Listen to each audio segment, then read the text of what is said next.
new day. Got some things I need to say. Feeling heavy, you're not alone. Come take 5, you're in the zone. Voices calm, hearts that care. 2 good friends always there. Let the sunlight in your mind. Peace and hope you're sure to find. We'll take 5 with CJ and Jester. Talking truth and lifting pressure.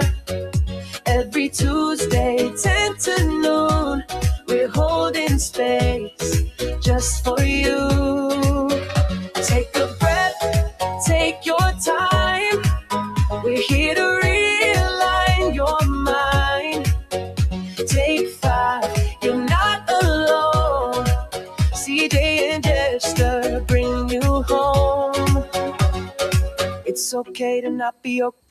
Good morning, Grenada, Carriacou, Petit Martinique, the rest of the Eastern Caribbean. Good morning to Asia, Africa, Europe. Good morning to all the people in Take 5 land. I am CJ, and you are? Jester. And we're going to take Kenu on this morning because she's calling in already. Good morning to you, Kenu, and how are you? Good morning. Good morning to you. How are you? How is you? I'm good, thank you. I'm okay for the time. Good, good. How's Daddy? You okay for the time? Good, good. Once you're okay. Huh? How is Jester? I know, ask him. Jester is there. He's all right. Oh,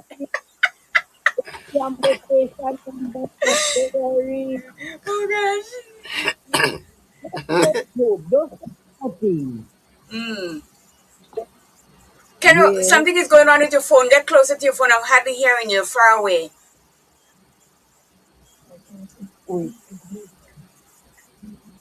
Right, speak now. Let me hear you.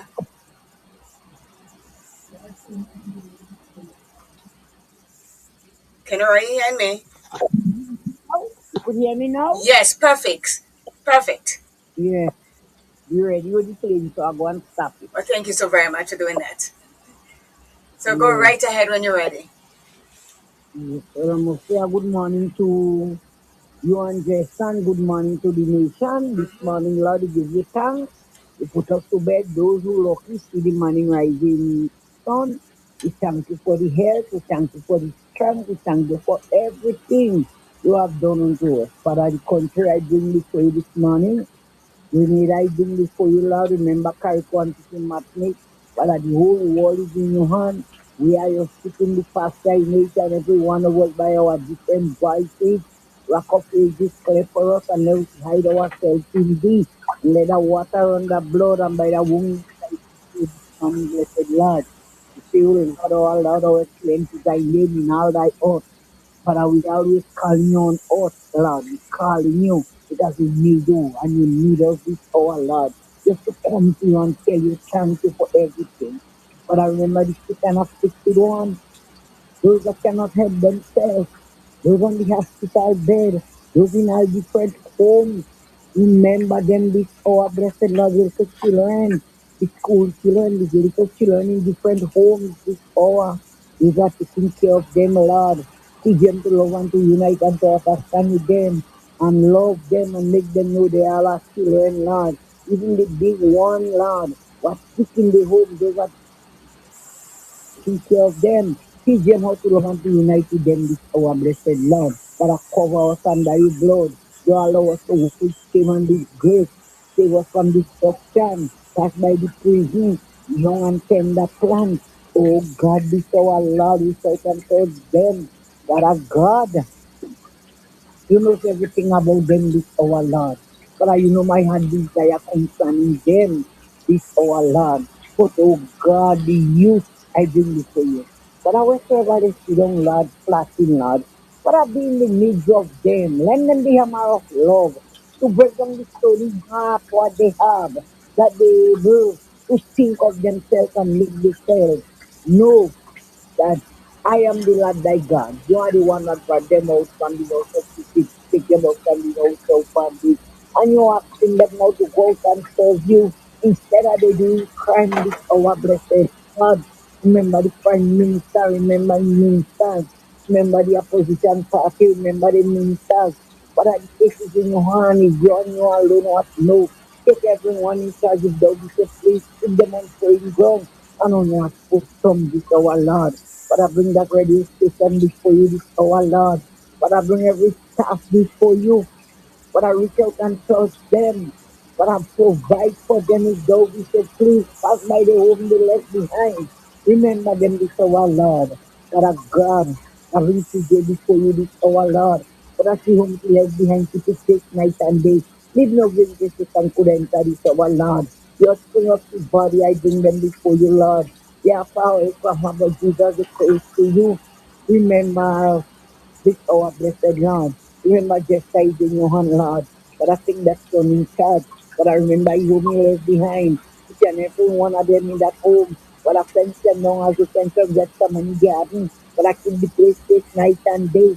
Keep the green places and could enter. But I God in my will is in hand. Oh God, I know after I remember them this our Lord. But I drive us up in before you this our Lord. But God take them in charge, the both of you stand. And even the plane I bring before you, this our blessed Lord, God and my King. Keep everyone on praying ground.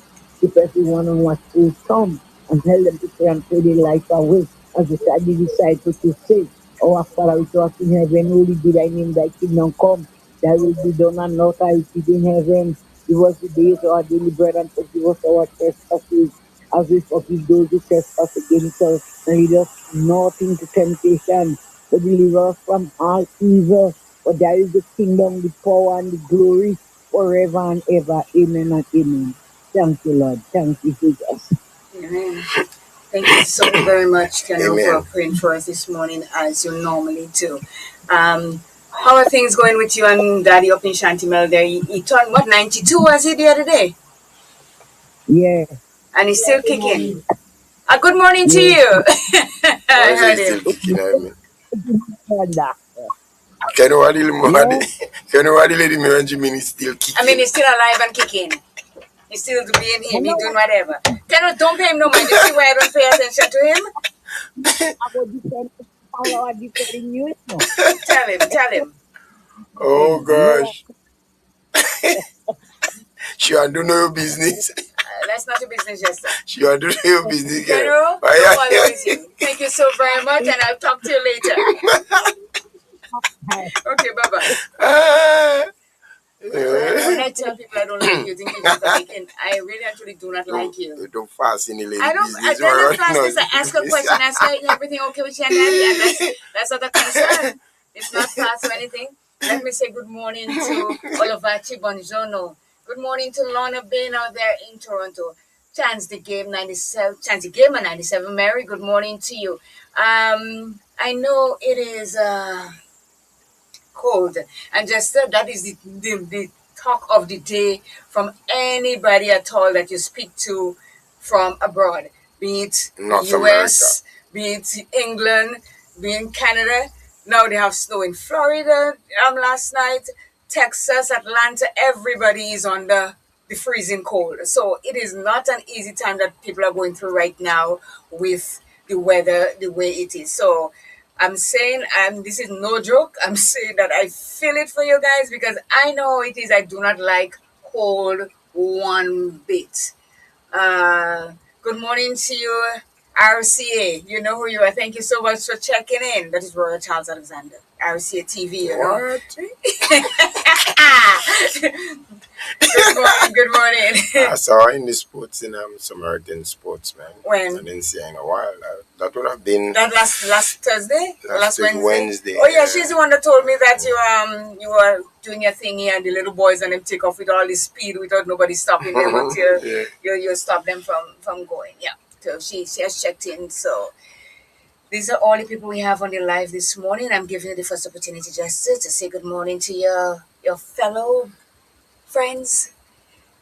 Yeah, well, I usually start with my good bro, Gordon Bushes Richardson, Leslie Nicholas, and his wife, Wayne Ted John, Andy Moose Bartholomew, Alistair Aito Dubois, and his wife does be alongside listening as well. So Well, I can't say wifey alongside, Dubois. but Wifey Dubois. Let's call her Wifey Dubois. the Glenn family out there in Boston. Yeah, good morning to you. Good morning to you, Kathy. She might just be listening from London. Oh yeah, we have London Passy listening. It's Yeah, time difference, you know. So let's see. Yeah. The time As you difference. come back home. You know, I missed out the Hill Street people last week, man. You missed them, but I didn't. Yeah. Celia. I saw Celia on Sunday. Yeah? Oh, she gone for food to eat? No, she just came down the road and cows. Yeah, Celia's not looking for food to eat. Yeah, So if you go to roast country, you're going to get that. Yeah, I don't know Celia to be greedy. So well, no, she's not greedy. No. See, and the thing is, people like me and Celia, so we just eating with us before we go outside, okay? When she meet me, she will say, what? Hey, boy. Don't call my name. That one thing I doesn't do, you know. I'm telling you. She has to do something this morning. She doesn't. Well, when I see her, I went public on her this morning. Yeah? Too. Yeah. Serious? Yeah, man. Oh, my gosh. I gave her instructions nicely. Well, Godchild or the Universal, man. Okay. Good morning to you, Miss Gladys. Good morning, Trisha out there in St. David's. But she might be on walk at the moment. Oh, we have a call this morning. I think Ken will call him back. Good morning, Kenro. Hello? Kenro? I think you called back. Kenro hung up your phone a long time. Kenro do a missed call. Maybe pocket dial. Yes. Yes. So you said Miss Gladys and who else? Godchild. What about Bluetooth Man and his family? Oh yeah, Justin Bluetooth and Jane. Oh my gosh. I think Kenro is calling back. Let me see. Good morning, Kenro. I think you called us accidentally.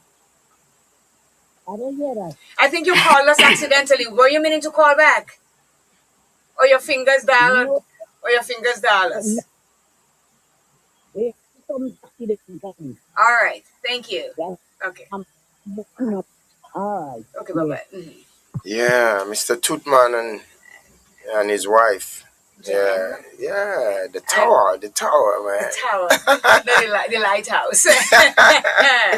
The lighthouse. Yeah. And Bluetooth Man. We can't forget the Bluetooth Man. You know, anytime you're standing anywhere on the hills from around Sutter's region, you can't miss that house there. No, the lighthouse is there, guiding the ships in and everything like that. Whether it's walking sheep or sheep on the ocean or human sheep or guiding somebody there. Yeah. Yes. And Blue might be just running around. Oh, Blue.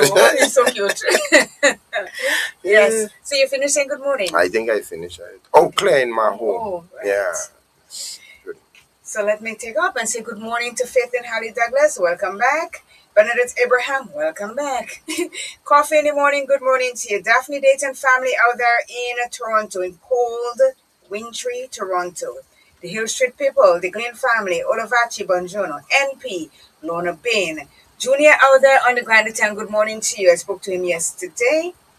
Good morning to you, Mary Michelle, Chance the Gamer 97, out there in the cold to you. Jenny Mason, good morning. Spoke to her this morning. She won't be listening because she has an appointment. But she's also in cold teal. Godchild says, good morning. Hello. I'm here. Good morning, everyone. Mm-hmm. Good morning, Godchild. Godchild. Good morning to Mr. Nicholas Snag. Good morning to Bandy Chester David. Pat Pear and family out there in Parrotlet. Is it Chester? Yes, ma'am. Right. William Pear out there in Toronto. I'm not sure when Toronto. Let me say Canada. I'm not sure if he's in Toronto or if he's outskirts of Toronto. Good morning to William Pear. Good morning to SBW. Antonia Francois, good morning. Kathleen Ledlow, SBW, good morning. Or Charles Alexander, good morning again. Gloria Francois, Antonio Dubois, that is wifey Dubois. Yeah. Ito's wife, yes. Good morning to Ted Bushes, Justin Tutman, Wendy in Toronto. The university under the cashew tree. The dean, the principal, the students, everybody, all the people under the cashew tree. Carl Belfon, good morning. Shadi Belfon, Nikki Sylvester, Karine, good morning to you. Good morning to Bernard Leslie. And good morning to each and every one, especially to my elite warriors. We're going to be seeing this evening at 5 o'clock. Just get yourself in gear because we're going to be killing it again today. So that's it. I think we have made all our good mornings, Jester. I think so. All right. Mr. Nicholas Snag says good morning. He just checked in. Good morning to you, Mr. Snag. Yes. So let me ask you something, Jester. What sports was there yesterday in fall? Sports yesterday was St. Patrick's Anglican. Were they supposed to have it a couple days ago? It was supposed to happen the Friday before. That's what but I because thought. of the inclemency of the weather. Oh, okay, that's what I thought. Because when I got a call yesterday asking why you're not informed, like, because I'm in my pasture doing my worker thing, so I'm not informed. I said, so what's going on there? Sports. I didn't have time to ask what sports because my crew was already lined up and waiting for, instructions to So start you mean moving. you weren't aware that the St. Patrick Anglican School Sports Info yesterday? Let me ask you a Now question. just ask. No, let me ask you a Simply. question. Based on the conversation that we had shortly, I said, what sport did we have in for yesterday? That's reason enough to let you know that I, Claire, Josie, Francois did not know about the sports yesterday. Why? That is not good enough. Why? Why is it You not should good have enough? known that. Why? I'm a sports person. So because I'm you're in the not. field of sport. You are there. You're supposed to know. Not me. Oh, oh God, my throat. Let me say good morning to Gate. I have to put his ad on and it slipped me, but Rosil. Slippery, right across the corner. I You said right across the slipped corner. me. Yeah, you say slippery, you say right across the Good corner. morning to you, Arlene Date. Thank you so much for checking in. That's Excuse another me. one of my TO people. All my TO people are checking in. Just who checking in for you, really? Just asking. Nobody. Nobody. You and people that know you, do they? Nah, don't me. People that know you, know? No. Oh, you gotta remedy that. Do something. Let people know you so when you come here, people can see you, talk to you and all this kind of thing like that. So, yeah, I'm gonna fall. A joke out of here. So, I'm gonna play the ad when the time comes and then I'm Oh gonna switch gosh. it over there. So yes, Jester, anything exciting besides Well, sports info more yesterday? sports tomorrow, please God. At Where? this time, it will be at Hermitage School Grounds for the Hermitage Government Mm-hmm. School. And then the following day, go back to River Sally for the Mount Joseph's Day Primary. Okay. And then the Friday, the 6th, would be St. Patrick's RC. Okay. The 6th At of when? 4. March? 6th of February. February? Sorry, Yeah. March. Okay. March is in when are we having intercall, by the way? Intercall is the 17th, 18th, and 19th of March. Okay. I think I'll go to intercall. That would be Tuesday, Wednesday, and Thursday, respectively. Did you hear? I'm going to intercall. Well, yeah. You reach already. Good morning to Nat in the lane. Hope all is well. Yes, I'm going to surprise you one of these days, When you're not expecting to see me, I'll just show up. Claire, let me take the opportunity to congratulate the winner of the National Independence Song Competition that was held at the Sutters Bus Terminal on Saturday last. The young lady, Akida Lewis, she was a bomb. And mind you, she's a first timer to that sort of competition. Okay. Yeah. With a track Come For Me. Oh, she was explosive. Oh, that's good. Run away the title. Who the runner-up? And The runner-up was was last year's winner, who was Diane Simon. Okay. Superstar. And the runner-up before that? And it's three. You have three. First, second, and third. Source Upon came third, Mm-hmm. and the one before, who it was before? I think it was Cox or Scholar. I think it was Scholar. Yeah, I think it was Scholar. Mary just said she was great. Oh yes, she was. Man, from the time she started, she just was a cut above the rest in every category? judging aspect of the competition. Yeah, the criteria. So she was good. Congratulations. The song was written by Neil Ferguson. Who's that? Neil Ferguson was the one that penned the song for her. Well, who is Neil Ferguson? That's what I'm asking. Who is he? Neil Ferguson is a former teacher. He's currently the personal assistant to the Honorable Joseph Andel. Okay. Right? And he's one of the most prolific songwriter on island. Okay. Yeah. So if I want to go and sing to something, I could check him out? Yeah. Okay. Mm-hmm. Gotcha. Where does he live? He lives in Samaritan. Oh, I see. Good morning, Hilarion Gonpo. That is Dudu. He says good morning to you. Say good morning. Good morning to you, Dudu. What are you doing about say we flicking you on say good morning? Say good morning. What? You don't have listen. I have no brought up I have a, yet. I have a course for you in brought up see, and I don't tell you already when you bring you down, you have to get the injection in your head. Your head, you have to get it. In my, according to those children in my head. Outside. So do laugh ha ha. Say good morning. You do say cry. I cry. Oh, it is all fun around the Take Five land. You know, we discuss very serious topics, but I mean, we got to make it a bit lighter so that folks can just wake up from whatever it is that they're doing and get cracking with us. So this morning, Jester, you finish say good morning to everybody. You see what you have to say. Any more thing? Yeah. Okay, football under the lights is going to be coming together with the rest of the thing. So this morning. I'm sure that everybody here, Bollywood, you are a narcissist. And when we describe a narcissist, is someone that it has to be all about them. It's I this and I that and I this and they have the I disease. They look down at people and everything. So this morning, as a matter of fact, someone, and I really applaud that person and people like Lorna and NP and Mary and everybody who sends in topics for discussion. River Sally Michelle. Yeah. Michelle sends in different things. Michelle, yes. So we are encouraging you for 2026 to send in your topics that you feel that you want us to discuss. We'll do the research here and then we'll talk about it. So Claire, let me just dissect the word. Dissect. We have a frog here.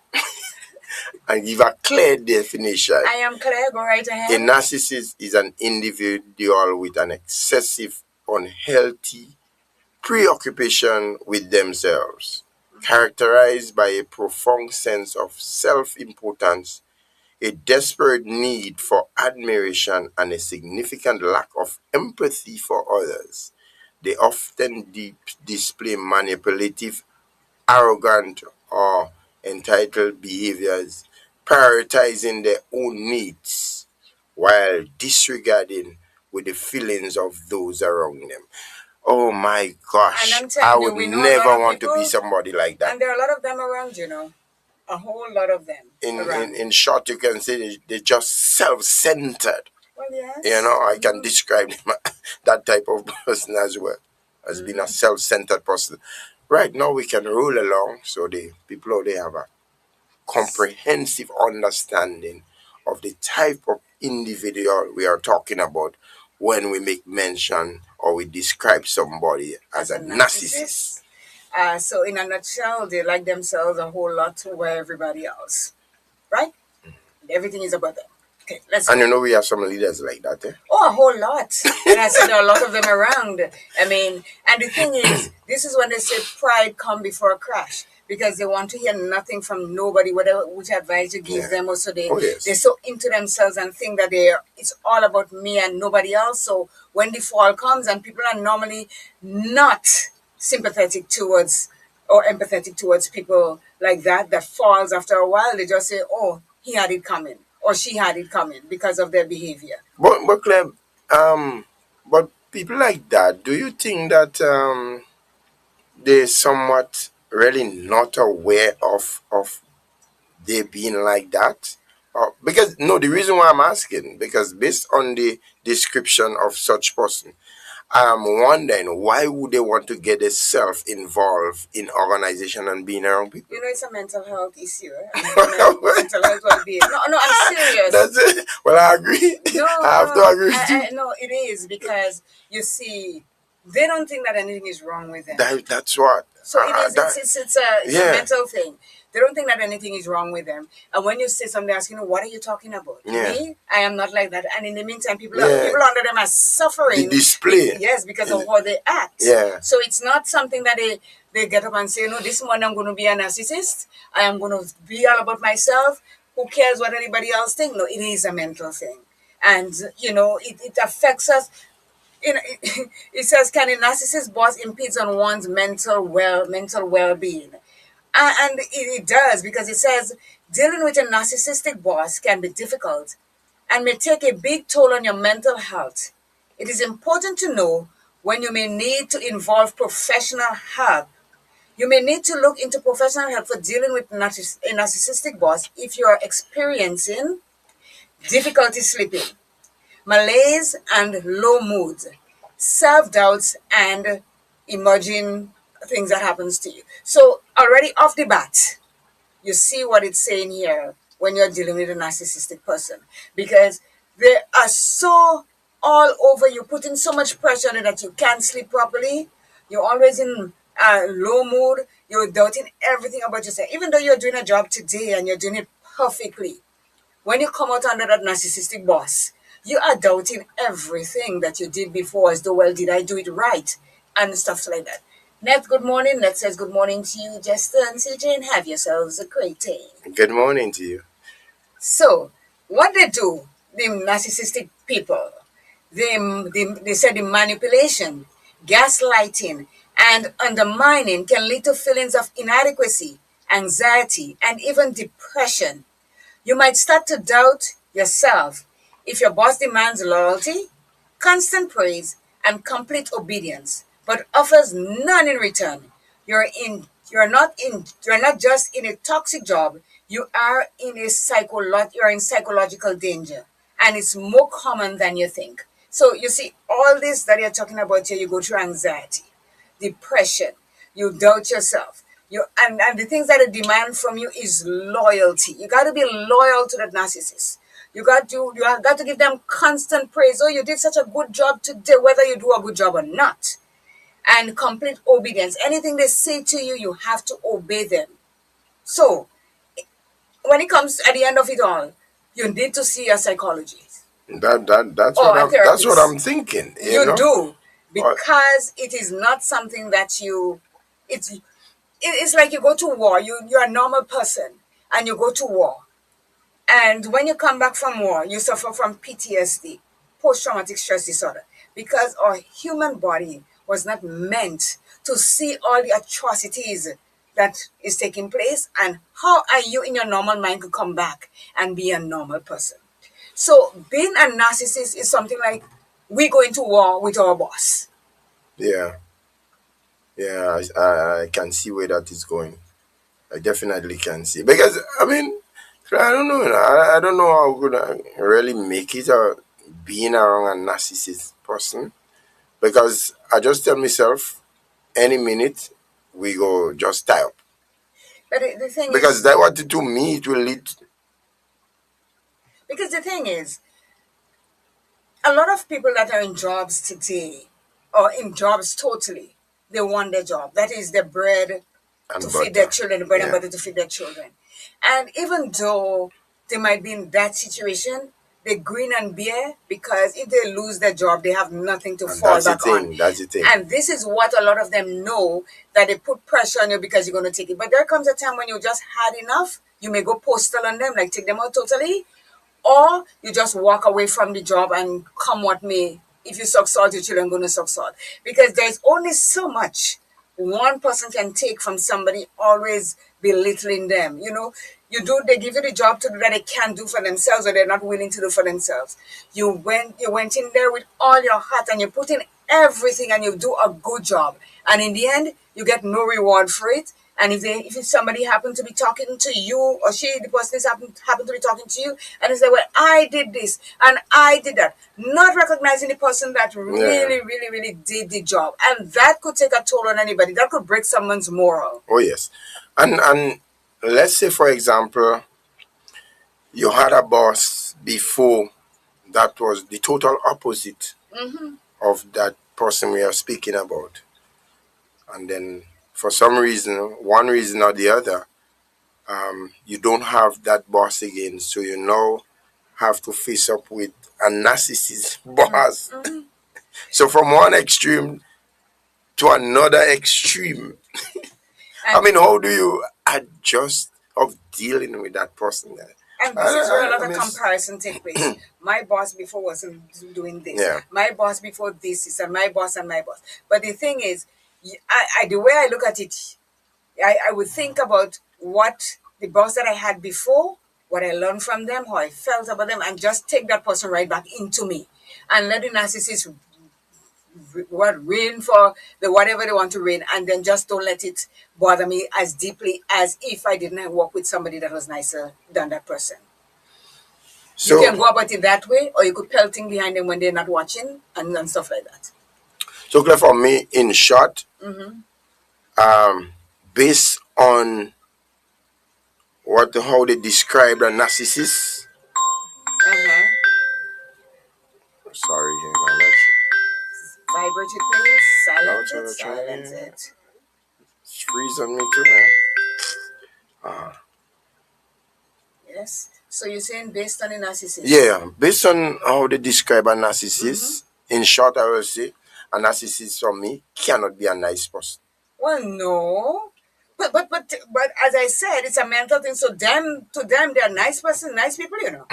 Nobody should be able to see anything wrong with what they're doing because they are, to them, in their warped mind, they are okay. So why is that person doesn't like me? Why this person this? I am a nice person. I am a good person because they really and truly don't know or do not accept the fact that they are who they are, and that's it. So here are some key points of being. It says be aware of common narcissistic traits like manipulation, belittling, and an inability to handle criticism. Keep documentation of interactions with a difficult boss. And these are for the people that are in the workplace now and has narcissistic bosses. Seek support from family, friends, and a mental health professional to process and validate your experiences. UC Berkeley professor Jennifer Chapman describes narcissistic leaders as grandiose, dishonest, blame throwing, and credit stealing. They have a unique toxic ability to destroy trust, stifle collaboration, and drive top performance out the door. Abilities question, they show bad abilities, they question your worth or feel like you've never done enough. So, and here is it in a nutshell. If I am at a job and I'm performing really well, and I have a narcissistic boss, and people come to the office or wherever they are, and they praise me or they praise you, Jester, for doing such a great job, and all the accolades and all the credits and so are going to you, Papa, narcissistic boss, is doing her utmost or his utmost to get you out of there Yeah. because it is not coming to him. How dare they give Jester praise? How dare they give Claire praise for the job that she's doing? It's me. I am the one that hired them. I am the one that give them what they are doing. So they do all of that to get rid of you because you see, you're performing at a level that they do not want you to perform because you're outshining them in the behavior.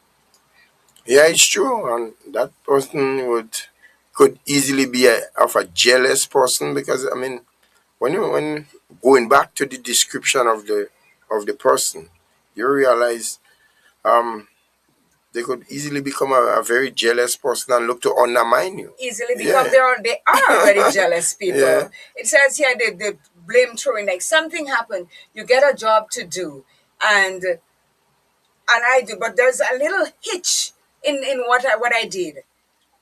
The narcissistic person, although they gave me the instructions and everything to do the job the way they want me to do it, when if the time come and something happen, who gets the blame? You think?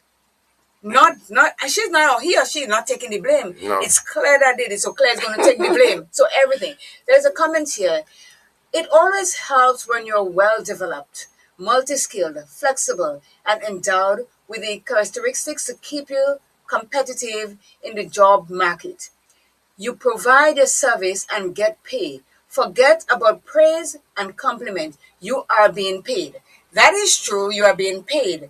But I always believe that even though you're being paid in a job, you're not there for praise and you're not there for compliments or anything like that. But you are not asking for it as a worker. The narcissistic person is who is asking for the praise and the glory and the loyalty and everything, not the worker. But if I am doing a job, I say somebody come and they want something done and I do it and they they accept it, they're happy with what we did, obviously they're going to say, you know, you did a great job. I could always come back to you. That is not, you're not seeking praise from that person that you did the thing for, because that is your job. This is what you're being paid to do a good job at what you're doing. But when people are up in themselves and feel that nobody but them, this is what happens. This is why they're called narcissistic people. Yeah. Because it's not anything to do with anybody else but them. So you have narcissists operating at all different organizations. So we tend to move focus now in the on the job organization. But what about in voluntary organizations? You understand? So like certain groups, clubs, or whatever. And so where you have to have meetings and things with people, and you just want your voice alone to be heard, or you want to make unilateral decisions. You not want to. A narcissist person is not somebody that like to be stood up to. You not like to be challenged, not No. like to be questioned. I see Do as I this say, behavior. and this kind of thing. That Gotcha made a comment. She said, I see this behavior with some workers in the Chinese drama. You're right. I look at some of the Korean and Chinese drama, and it is like, it's a very competitive world out there. And this person, if I can design and you're a designer, and I come in and I said, okay, I can do this, it's like they'll sabotage me, lock me in toilet, tear my designs and do all kind of things because they want to be there. So it's a very competitive world on the Asian side of things.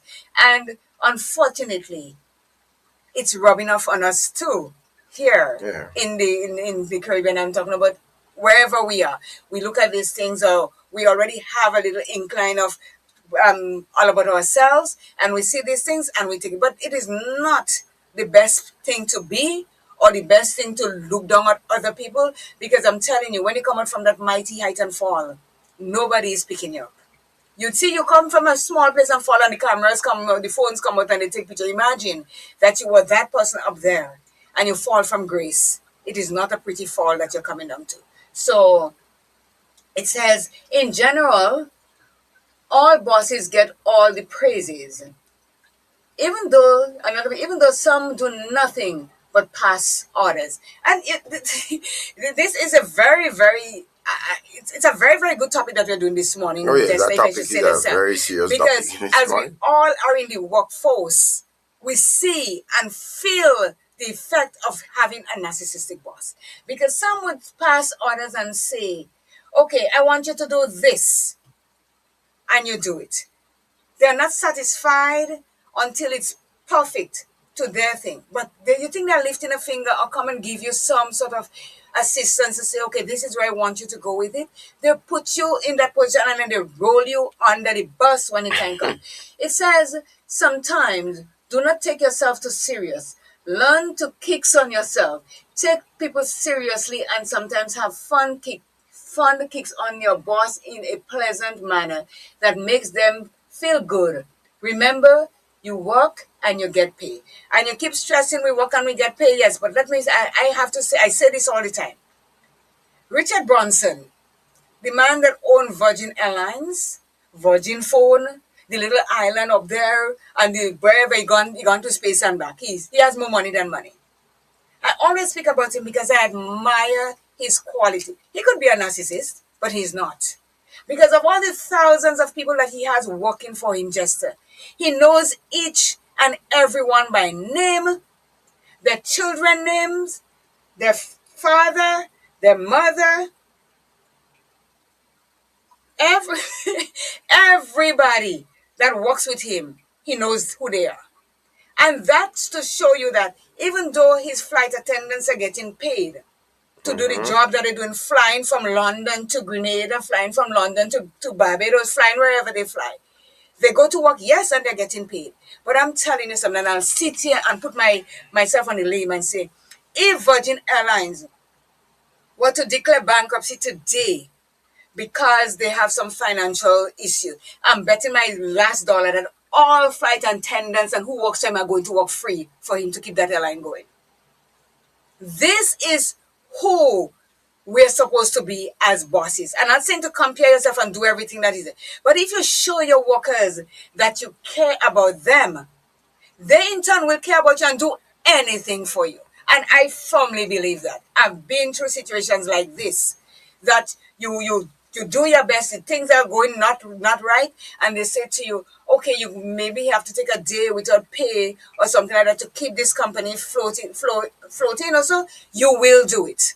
Because at the end of the day, it's your company too, you know. Yeah, of course.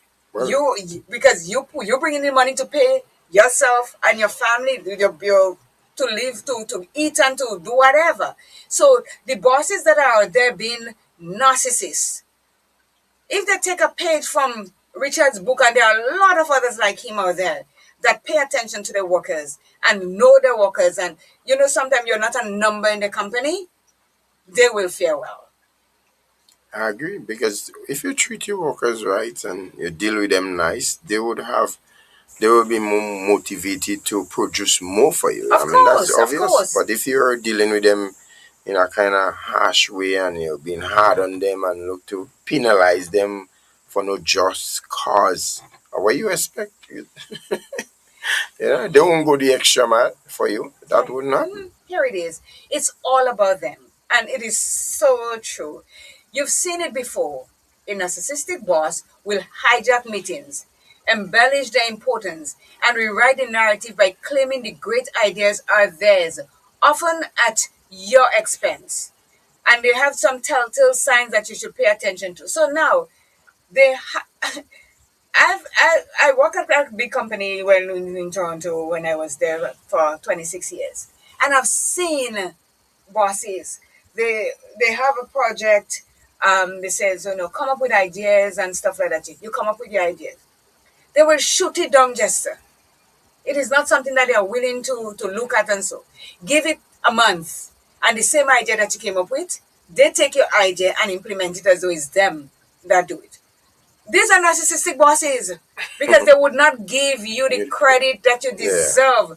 Because who are you, a lowly worker, to come up with something that grand to make the company go forward? Then don't ask anybody your ideas. You are not the only one that God gives the ability to think. So, so it happens everywhere. And sometimes it's not that they let me put that totally narcissistic.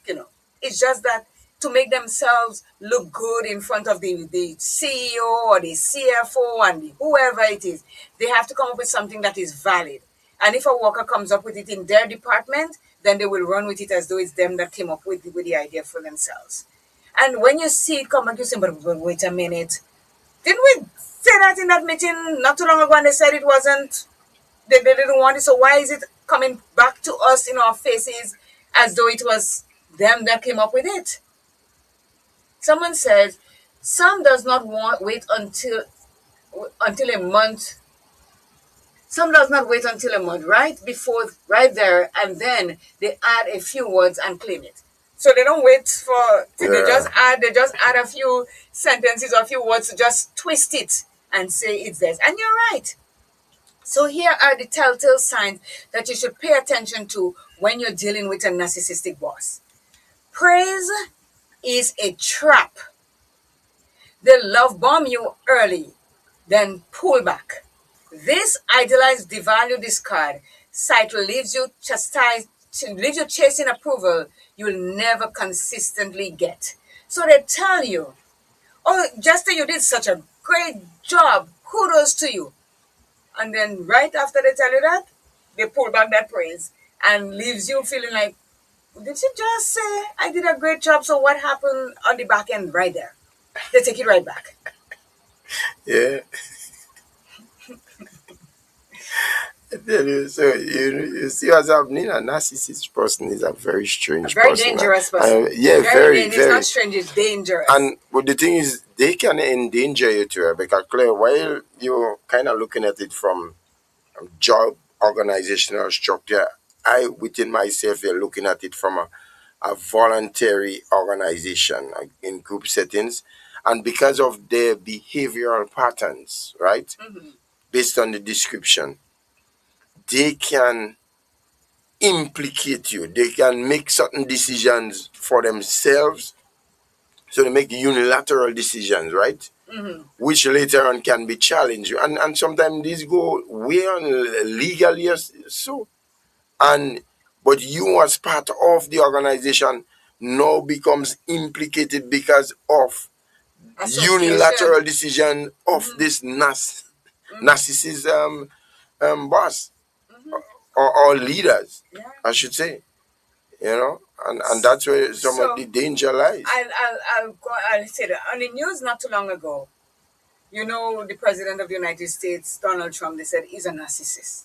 Oh, of course. I think I said they say. And that's they the say, man. They say he's a narcissist. what? So when he does stuff and he feels that the masses out there is talking about what he's doing, and so rumor has it that he pulls his members inside the office one by one and threatens them as if they said this or if they go against him, their job is on the line.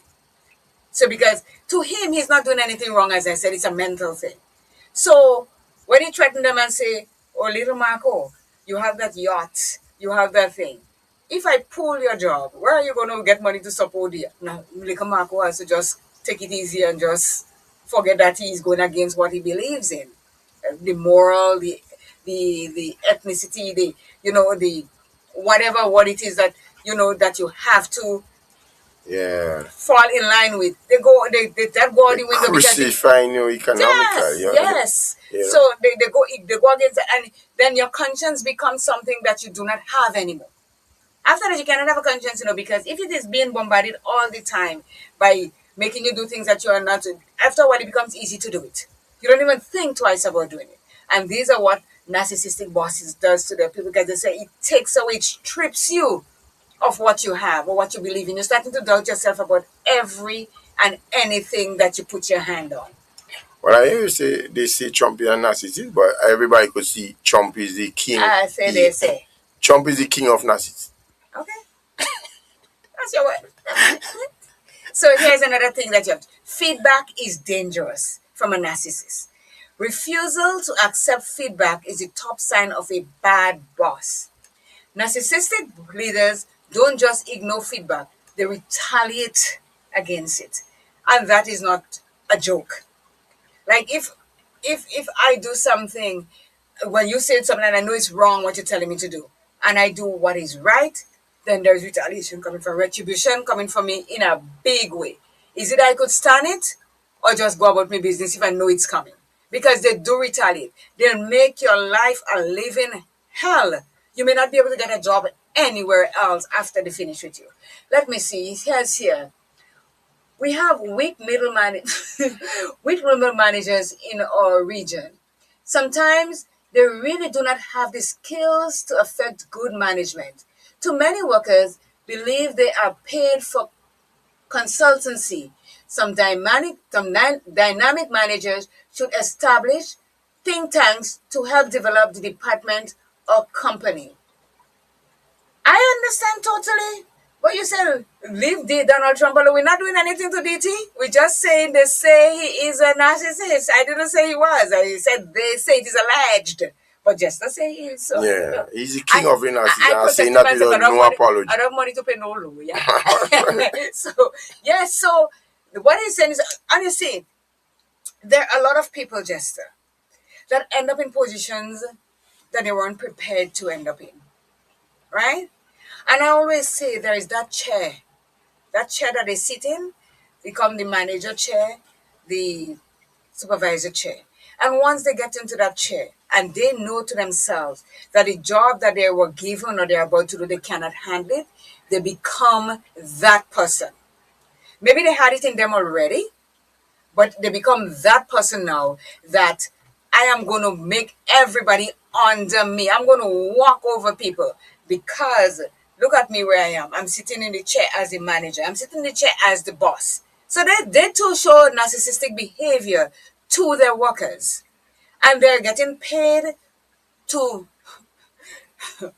terrorize their workers because, for their own fault because they do not know what they're doing.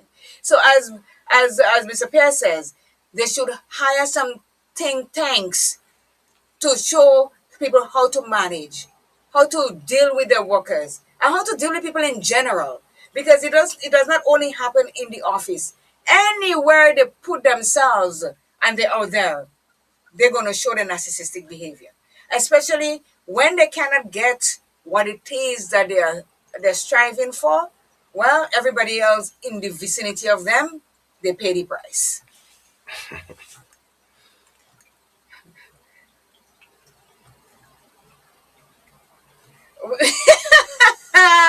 Spice Rum say, stop taking personal calls on the show, Jester. That's for you. Personal call? No, when your phone rang. He just joking. I wasn't taking it. And he said, I do appreciate that Jester and yourself bashing me on all your radio program this morning. He's a narcissist, he's saying. Spice Rum. Or he's just joking. Well, so no, but no, we're joking too. I'm sorry for him if he's going to get the hard fall. Yes. So, I mean, there's a whole, let me tell you, Jester. That's like somebody with a disease. It's a mental thing. It's a mental thing. And the whole fact about it is that they are not aware that they are like that until somebody points it out to them. And when you become the person that points it out to them, then retribution is your breakfast, your lunch, and your dinner. Because they would not let you get away with that. It's like, how dare you tell me that I am that? And how dare you point out and tell me this? Who are you? Do you know who I am? That is a question always, Do you know who I am? I don't care who you are. As NP about dealing with narcissist. Well, if your NP calls in, then we'll know. So they divide to control. Yeah. They have favorites, and everyone knows it. They are shy about showing They're shy about showing preferences and very quick to punish when the mood changes. You will see the ongoing shifting of alliances, and they are masterful at pitting colleagues against one another. Confusion, chaos, and fear are their recipe for keeping those around them under control. And that is really, really bad. When you are in a position of supervision or managerial position, you are supposed to treat all, and I say all, your workers equally. You're not supposed to show preference to Jester and not to me. Because as you sit there and you look at it, things happen. You start becoming envy, jealous, you become bitter. And then here how your company suffers. Because if you're going to give praise to Jester alone, and I am there slaving for that same company, and I'm not getting the praises, not that I'm accepting, not that I'm searching for it, but if I'm doing a great job and Jester is not, and you give Jester the praise, obviously, in the back of my head, I am going to sabotage what it is that you're trying to do. And this is dangerous, because if you're not treating everyone the same equally, then you're looking for mutiny on the bounty. And you cannot come and say, well, no, this one is a bit weaker, sorry. Because everybody has the strengths and everybody has weaknesses. We all do. But you cannot come and show this person that you're putting them over me in everything that they do and expect me to accept it just sitting there like that. No, it won't happen. It doesn't happen. Son, I see Godchild asking Jester, who is disturbing you there? Yeah. Silent your phone. Here and here what it says. They cause confusion and chaos and fear. They use that fear as a recipe to keep those under control. And you can only stay under control for a period of time, not forever. Because you can only control me for as long as I let you control me. Sometimes we take the control because we cannot do better. But the minute you feel that you had enough, you will blow. And sometimes when you blow, you're blowing for the wrong reason. You're blowing gasket. You may not be able to return from the blow that you blow. So you have to deal with those narcissistic people professionally, diplomatically, all the alleys, because they strive on you coming at them, Jester, so that they can tell you what they have to tell you and make you feel small and smaller than you are in the position that you have. Yeah, as I say, people like that, they don't like to be challenged. They don't like to be stood up to every is what they say, you know. I don't know. It's funny because if you're in an organization and you're trying to advance together, why do you think that it only matters just with you? Because it's all about me. So yeah, it's It is all about me. they, What they else do tend you to want? use the I than the we, They have the ideas. you know, or the or you know. And you know, sometimes you sit in a meeting with the narcissistic people, and they're not all bosses, you know. Some of them are just normal people. And they go to meetings like you have meetings, and then they ask, "Does anybody have anything to say?" And then they stand up if they have a position in the club that you're in, and it's like they stand up and they say something, and then you say something, and they will say, "And what you say, they don't make no sense." You know what I say make no sense to me. It's all what they say mean more to anybody else because I am that person and I know what I'm talking about. And then you sit back and you look and you watch and you say to yourself, okay, go ahead. I don't sure to say bray donkey bray because you would not get a feedback from me for anything else. I'll just sit and listen, and when I'm ready I can't take anymore, I just get up and I go about my business. And you cannot run anywhere by yourself. You're not an island. You need people to help to make the business a success. And if you're going to treat people like that, then you're going to end up by yourself, and then you're questioning, well, why did everybody left? I am not a bad person. Am I? You start questioning, no, am I a bad person? And everybody you meet that knows you, what do you think about me? Do you think I'm a bad person? Because somewhere along the line it start to click in your head that something must be, I must be the common denominator for everybody to get up and walk away from me. But a narcissist person, for example, if they are the president of an organization, in truth, they may be a good president, but they usually not be a good leader. That's the thing. True. Yeah. That doesn't necessarily make them a good leader. Okay. We'll take a quick break, Jester, and we shall be right back. So here we go. Okay, let's talk it out, don't drift away. Mental health, it matters most, so come in close and raise a toast to the ones who fight each day, to the silent words they never say. You're strong, you're seen, you're truly heard. We got your back, you've got our word. For more information, contact WeNoiseTV at 929-445-4463, or you can email us at wenoisetv@gmail.com. WeNoiseTV, the leading streaming provider. Anytime, anywhere, any screen. Access to your favorite HD contents with prices as low as ever. Choose from monthly, quarterly, or yearly payments. This worldwide service is flexible for you to keep up with all your favorite programs, shows, movies, and local programming from home no matter where you travel to. Worldwide TV channels right at your fingertips wherever you are. Latest in live sports, binge watch all your favorite TV shows, movies on demand, videos on demand. You can pause, rewind, fast forward anytime. Never miss 1 minute in entertainment important to you. No contracts, no added prices for sports or premium packages.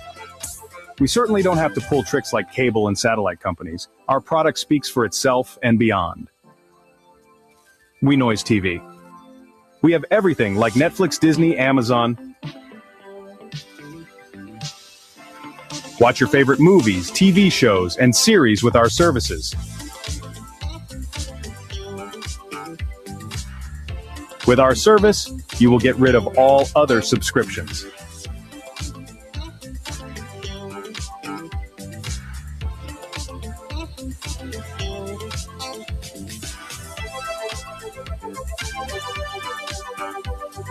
For more information, contact WeNoiseTV at 929-445-4463, or you can email us at wenoisetv@gmail.com.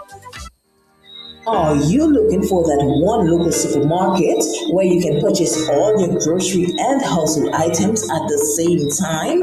Well, look no further. Smart Buy SA Belfin and Company Limited, located at the top of the town on Main Street, St. Patrick, is the ideal spot.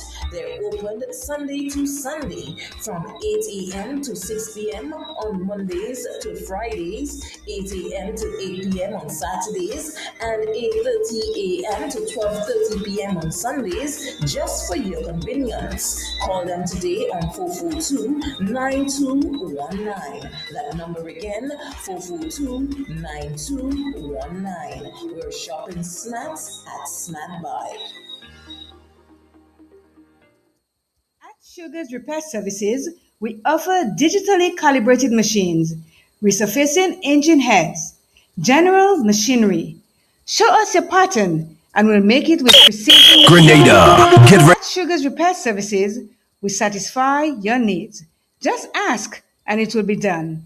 Call us at 473-418-1845. Welcome to Take 5, your mental health Sugar's program Repair Services. with CJ and Jester.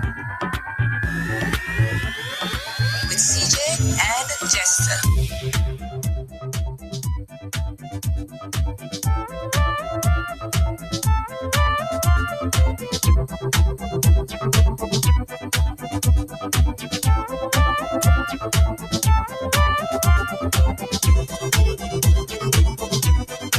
And we are back, Jester. So today we are dealing with narcissistic people or bosses. And it says here, having a narcissistic boss can be a challenging and emotional draining experience. Narcissistic people, and remember it says the word people. Why am I getting a feedback from here, Jester? Are you hearing it? Your phone is on? Okay. And it says, it doesn't just say bosses there, it says narcissistic people often lack empathy, need constant admiration, and have an inflated sense of self-importance. These are really, really good key points. It says coping with a personality in a professional setting require a combination of self-awareness. That's for us now, resilience and strategic communication. When someone in a position of power over you and shows unacceptable behaviors, it can cause a great deal of stress and even trauma. Let's explore practical strategies for navigating the complexities of working with a narcissistic boss. 1. Understand narcissistic traits. It says, the first step in coping with a narcissistic boss is to recognize and understand the traits associated with narcissistic personality disorders, that NDP. Note that having traits of narcissism doesn't necessarily mean that a person meets the diagnostic criteria for NDP. Think of narcissistic behavior or a continuum. Even having a boss with some narcissistic traits can make your workday intolerable. Narcissists often exhibit manipulative behavior, a tendency to belittle others, and an inability to handle criticism. By being aware of these characteristics, you can better prepare yourself emotionally and psychologically for interactions with your boss. So isn't that putting a lot of pressure on a worker, on somebody that is around you? Oh, yes. Oh, yes. Because you have to tell yourself, I wonder what shirt you wearing today. Is it a good one? Or what dress is she wearing today? Is that a good dress? Because you have no idea what you're going to be facing when you meet that person. Yeah. And there's a narcissistic personality disorder. There's a term for NPD, narcissistic personality disorder. So we have PTSD, we have NPD, we have all kinds of things because, as I said to you, it was not something normal, it's a mental thing. Yeah. Mentally, they go through this thing, but again, they have no idea. But at the same time, you go to work every day, and even though that person is not a narcissist, but they're showing narcissistic behavior, it can be intolerable. You cannot tolerate them. You just want to just get up and leave. That's the thing. But as you say, in some instances, you cannot walk out on your bread and butter. So you suffer. Yeah. You suffer. And let me tell you, that's why they have one of the footages of the spirit as long suffering. Because you really, really have to take a lot of suffering for some things that you're not supposed to suffer for. especially when you have people that do not need to do the things that they do to you, and you have to stand there and take it because you don't know where your next meal is coming from. He says, educate yourself as much as possible about narcissism, including talking with a mental health professional about your experiences at work. So you see how deadly it is? Yeah. You actually have to go to get... It could drive you insane. Not Dealing with a joke. narcissist could drive you insane. Because sometimes you just want to say, well, just leave the person to do everything for themselves because you already have the eye disease. And I think it's the worst thing when you have a group of people that put all the effort into getting that project that you have to work on, get it done, and then at the end of it, you are the only one that is recognized for it, or you recognize yourself for it, and everybody else is insignificant because to the project. That person is an I person, and not a we person. You know?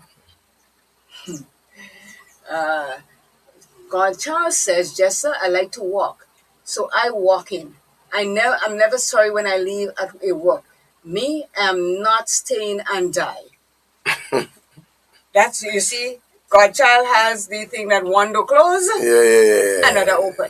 And I take a principle stand. And I think for your own sanity. Well, yes. Too. Yeah. And the thing is, a lot of us in jobs that we get treated like that. We don't think that's what Godchild is thinking, because we tell ourselves that there's no jobs out there. And, you know, you have to go and start all over again. But sometimes starting over is what it is that you have to do for your peace of mind and your sanity, really and truly. And sometimes when you start over, you might end up in a better situation, in a better position than the one that you left. Of course. Because I don't think everyone you go to is going to be that bad. Because sometimes the one that you came from was nice, you meet that one, so maybe it goes in odd numbers. You leave one, you go in a bad one, you go in a good one, and so you go. Because it is, I think it's abominable for somebody to be treated that way and accept it. Although Mr. Perry is saying that, you know, you get paid for the job that you're doing, yes, but sometimes money is not everything. No. Because so what would be the sense that you get any money, but yet you lose your mind? And exactly. Because sometimes you're in a job where you're getting a lot of money. A lot. But the torture that you're going through for that money, you better just give up the money and just go low. It's true. Go low, honestly. Because when you look at the pay you get and the abuse that you get, the money just flying out the window, you feel like you have no use to it because you see so much trouble under that boss that you're in, and you get that pay, and it's like, am I really happy? And if you're not happy at the job that you're doing, you would not be productive. No. I firmly believe that. You have to like what you're doing for you to be productive. And if you have someone that is always on your back, riding you like a jackass, then you can't perform the way you ought to. So you might as well just leave and say, instead of saying, well, I have my bills to pay and everything. Sometimes you have good friends that might help you out for a couple of weeks until you get yourself together. Or sometimes you might rethink what it is that you want to do in the job front. You might want to start your own little thing instead of having to go work for people that is going to treat you like dirt. Yeah, some people often say a bad breeze never blow, man. And true that. True. You know, as they say, when one door closes, another open, and sometimes it is quite true when they say that. Sometimes you got to take some principle stand in your life, man, and not just about the money and. Well, as I say, money is not the be all and end all of everything. Sometimes you're making money, but you're not happy with the money that you're making because of the way that you're being treated. So it says, set clear boundaries. Establishing clear and firm boundaries is crucial when dealing with narcissistic boss. Narcissists may try to exploit or manipulate those around them for personal gain. So it's vital to define and communicate your limits. Be assertive about your workload, responsibilities, and personal space. Setting boundaries help maintain a sense of control and protects your well-being. If you are given a description of your job responsibilities, review it to clarify expectations.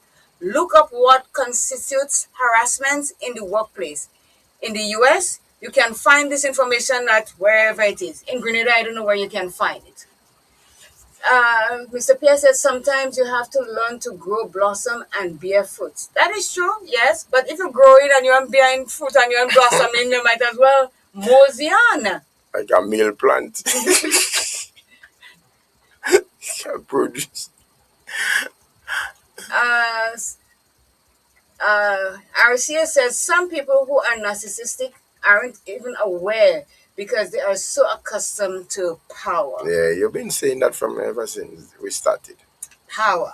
Yeah. It says power corrupts and absolute power Power corrupts. corrupts absolutely. Yes. No, Absolute power corrupts absolutely. No, let me say meeting how I want to say it. All right, okay. Power corrupts and absolute power corrupts absolutely. Is that it? What? I don't know. Well, you don't say it right. I don't know. Let me say it. Somebody. And I tell you, I say, is going. I tell you how it's been Say said. it again. Let me see. Power Absolute power corrupts absolutely. So that's because power corrupts. That's how it's been said. That's it. Whatever he said. Hey, there's something wrong with you. Tell you the nail in your head, you have to get it. Yes. So there are people that is in position of power, and they feel that they can use the power to do what they want to anybody. And this is what it's saying here, Jester. If you're given a job, read what it says and set your boundaries. Because if you don't stand for something, you will fall for anything whatsoever. So you got to make sure that what they're saying to you is what it is that you are getting and what it is that they are expecting from you. Do not just go because you want a job. And they say, okay, Claire, you're starting to do this today. And this is your job responsibility, the description of your job. That's your responsibility, your job responsibility. Okay, you review it, you figure out what it is, this is what it is. Tomorrow they can come and tell you, okay, I'm taking out that responsibility for you and I'm giving you this one. And so, because this is not what that I signed up for. And when people are in power, they tend to do that to you. Because they feel that, well, she didn't stand up in the first place and say, this is what my boundaries are. She didn't set boundaries. He didn't set boundaries. So I could do anything I want right now. Because again, the job is mine and I hold the power. Yeah, I've been advising somebody about that just only recently. You have to. You see, what usually happens is that when somebody gives you a job, right? You have the job description. They know of the job description, but sometimes they try to push other things on you, right? And if you do not stand up and say, "Hey, well, here's what look what my job description is," and you're adding more to it, you understand? They will just continue and to push more. Yeah, because you did not set anything. Yeah, so I say you need to stand up and say, well, hey, yeah. And you don't have to do it in any vex manner or so. You just bring them to the table, have the conversation, very cordial, and point it out. Don't make them feel that. And again, this too is because a lot of us are afraid to walk away from the job because of what we have at home or what we feel that we cannot do. As a result, they might lose the job by pointing out these things. And then this is when the boss that holds power put more pressure on you because you feel that you have nowhere to go. And a lot of bosses got surprised like that. They have workers that they're working, but they put so much pressure on them because, hey, there's no job out there for you. You have nowhere to go. Yeah. And you get up and you go. And like you shocked them. Oh, Jester get up and leave? Yeah. I thought Jester didn't have any place. And Jester prefer to stay and don't do anything for a while until he get on. Because the pressure of what you are putting me under might have sent me in the pink house instead. So to save my sanity, I leave. Yeah, Claire, these things and them that happen in real life. Well, we're not talking about fiction here. Yeah, for example, you might have been doing a job, and then because you're getting pressure from this narcissist boss, you decide, you know what, I can't take that again. I go and start planting my things in my backyard. So you're just forced to become a farmer, and then for all you know, you just make farming a living. And these things do happen. On you. Yes. Yeah. Somebody asked a question. How do you set boundaries if you are not working with them but associate with them regularly? It's easy. You set boundary. It's like you work with a narcissistic person, or you don't, well, they're not your boss, you work with them, as you say, let me see, how do you say, if you're not working, or you don't work with them, but you're associated with them regularly, then you could cut yourself out from them just like that.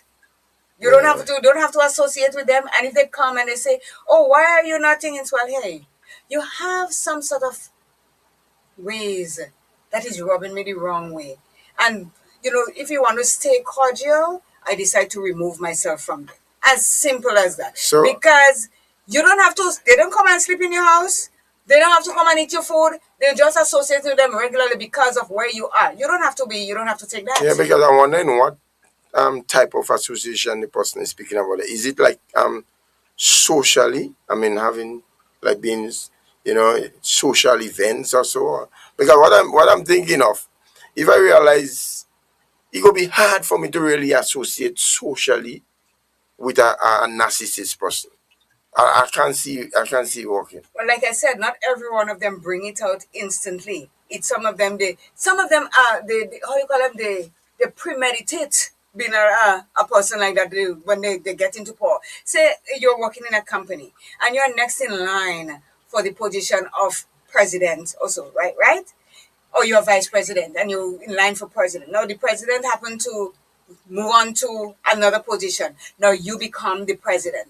So in your vice president situation, you was already saying, if or when I become the president of that company or this is what I will do. Because they already scope everybody out and know who they like, who they think that they can walk over. And then they come in there and they show the narcissistic power.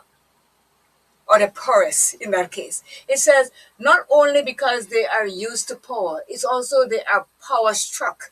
And that is true. They never expect to be in a situation where they would get something like that. Yeah, that's true. Let me, the comments are coming real quick. So sometimes you come with the job description. Some of us go for it. We should not allow that to happen. Yes. Sometimes according to the description, they tell you, when I come in the morning, you got to wipe my shoes. You got to bring me coffee. You got to go and get me this. And this is not in your job description. Go get your coffee yourself. Because this is when spit end up in coffee,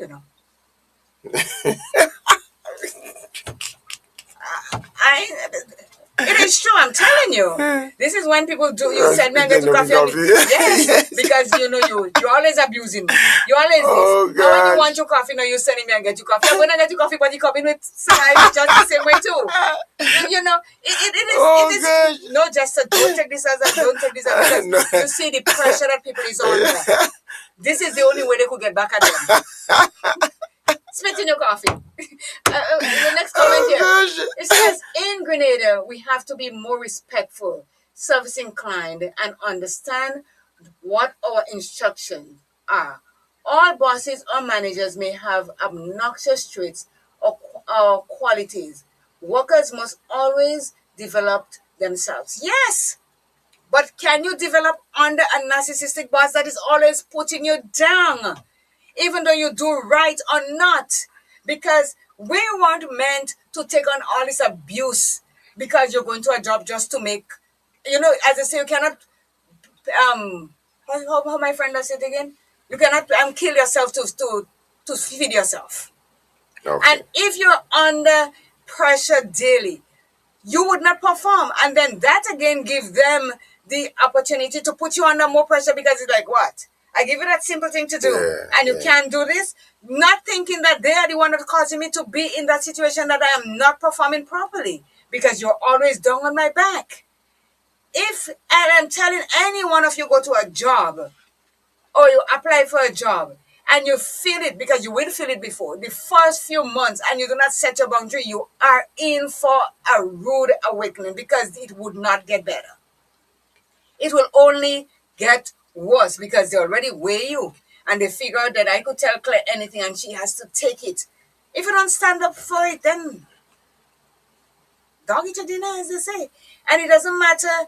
Yes, we have the bosses that has their idiosyncrasies. They feel like they empower and they quality. Workers go to let me say not all workers. Most workers go to a job to develop their skills and be a better person at what they do. So that in future, like you make mention earlier about multitasking, when you go in a job as you go as a receptionist and you master reception, you could answer the phone with your eyes closed and press button with your eyes closed. Then there's opportunities for you to move up. That's development.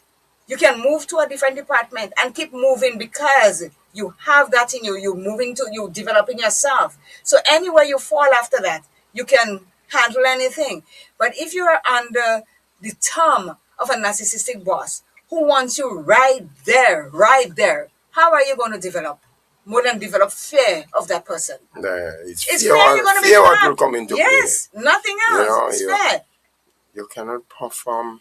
You will not perform To the best of your ability. No, because you're under tremendous pressure.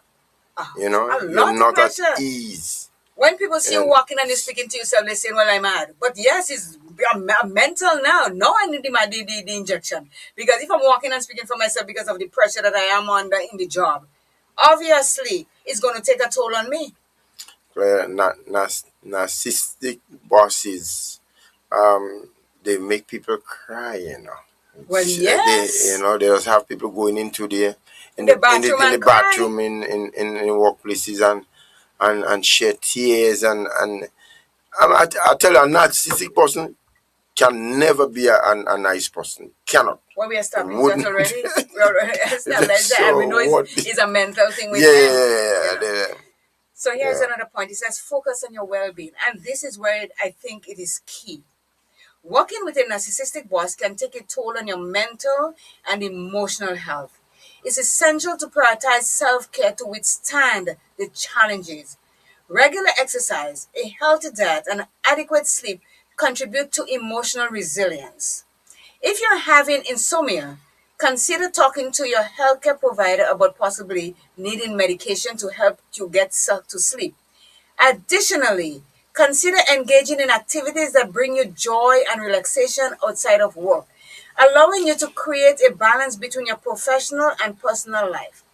Ultimately, consider whether your workplace is directly causing you health struggles. It may be time to look for employment elsewhere, just as Godchild says. Because let me tell you this. Let me read this comment before. That is the reason you have probation period. After 3 months, you determine if that worker should remain in your company. The employer looking for workers, not mental patients. But if you make me mental, if you that caused me to be mental, what do you mean mental patient? You are the one that caused me to be in the situation that I am in and not performing well at work. Yeah, read that comment again. I'm not reading this. It says, no. That is reasons you have probation period. After 3 months, you determine if that worker should remain in your company. The employer looking for workers, not mental patients. So, I come and I apply for a job in your company. Let's say I come to work at 3Ps.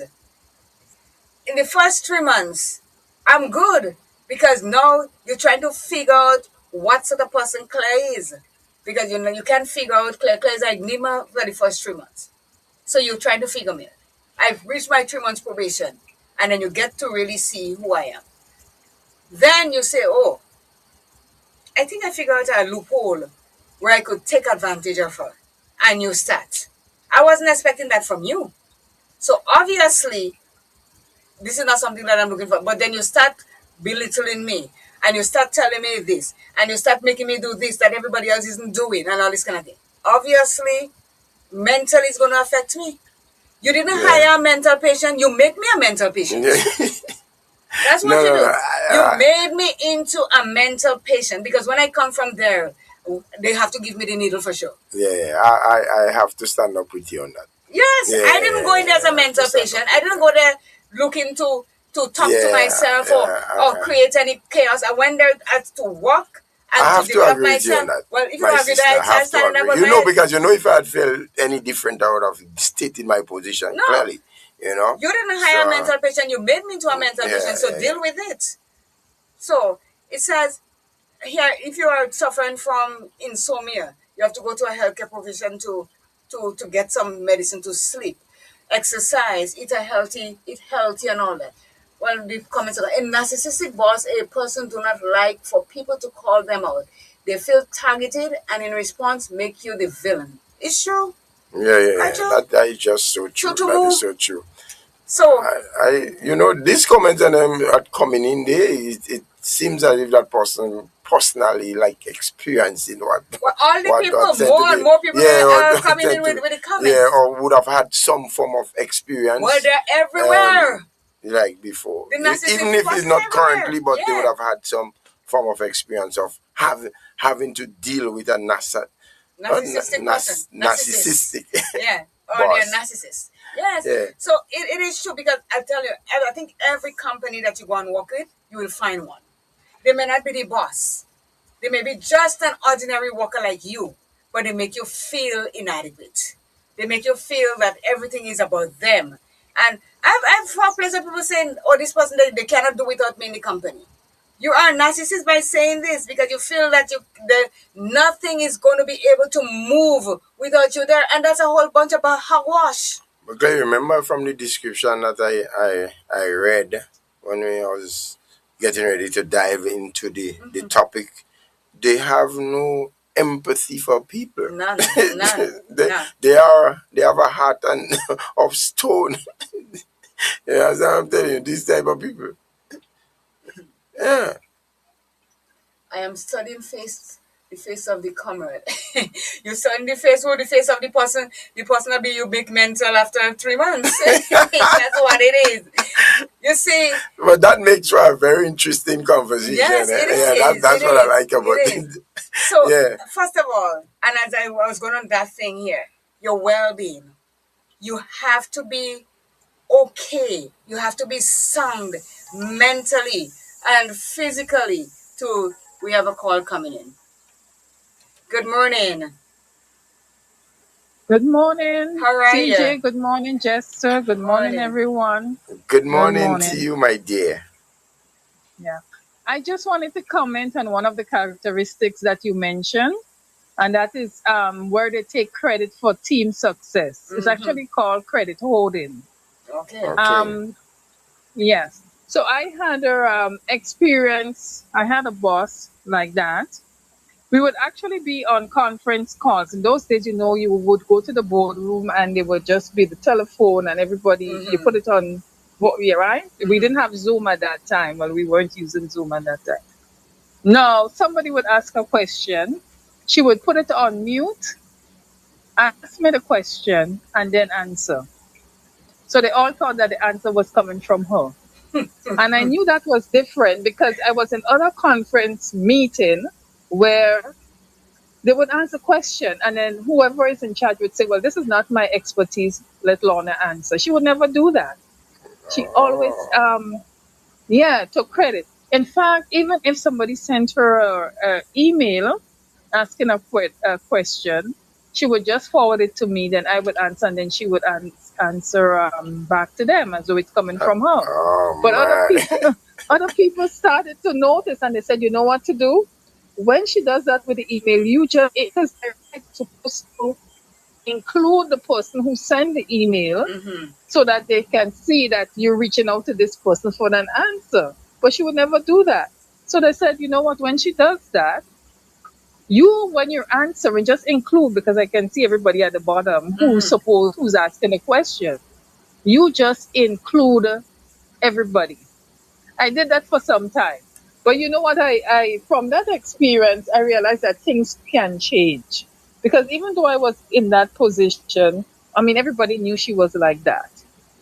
Now, unfortunately, she died. The sad part about it was nobody wanted to go to the funeral. See? I had to beg people to come to the funeral. The co-workers, they did not want to go because of how she treated people. That's what I'm saying. It cannot be a nice person. And she wasn't. And in the end, it was like two of us because I got one person to come along with me.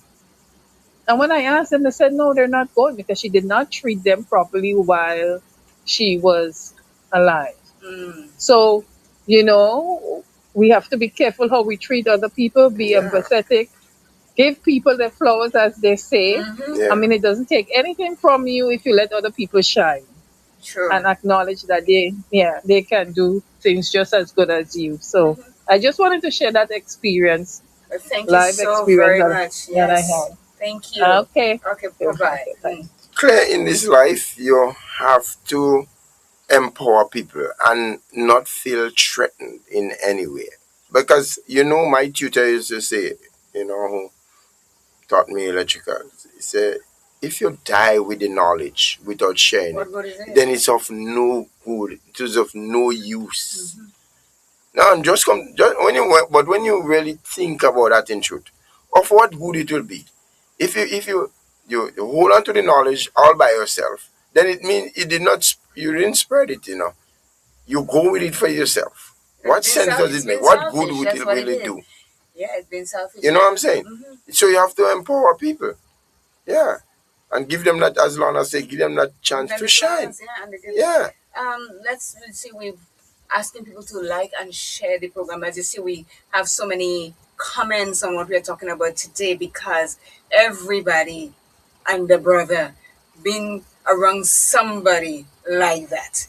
It may not affect us directly, but you see the effects of other people that it affects because you were working in a company and like Donna says, she was wherever she was working and that boss was like that. People didn't want to go to her funeral because she was not nice to the workers that she had. Exactly. And sometimes they're not directly in line with her, but because they know of what she does, it makes them do not want to be in anything at all like that. Even in her death, they refuse to go. Yeah. So please like and share our program.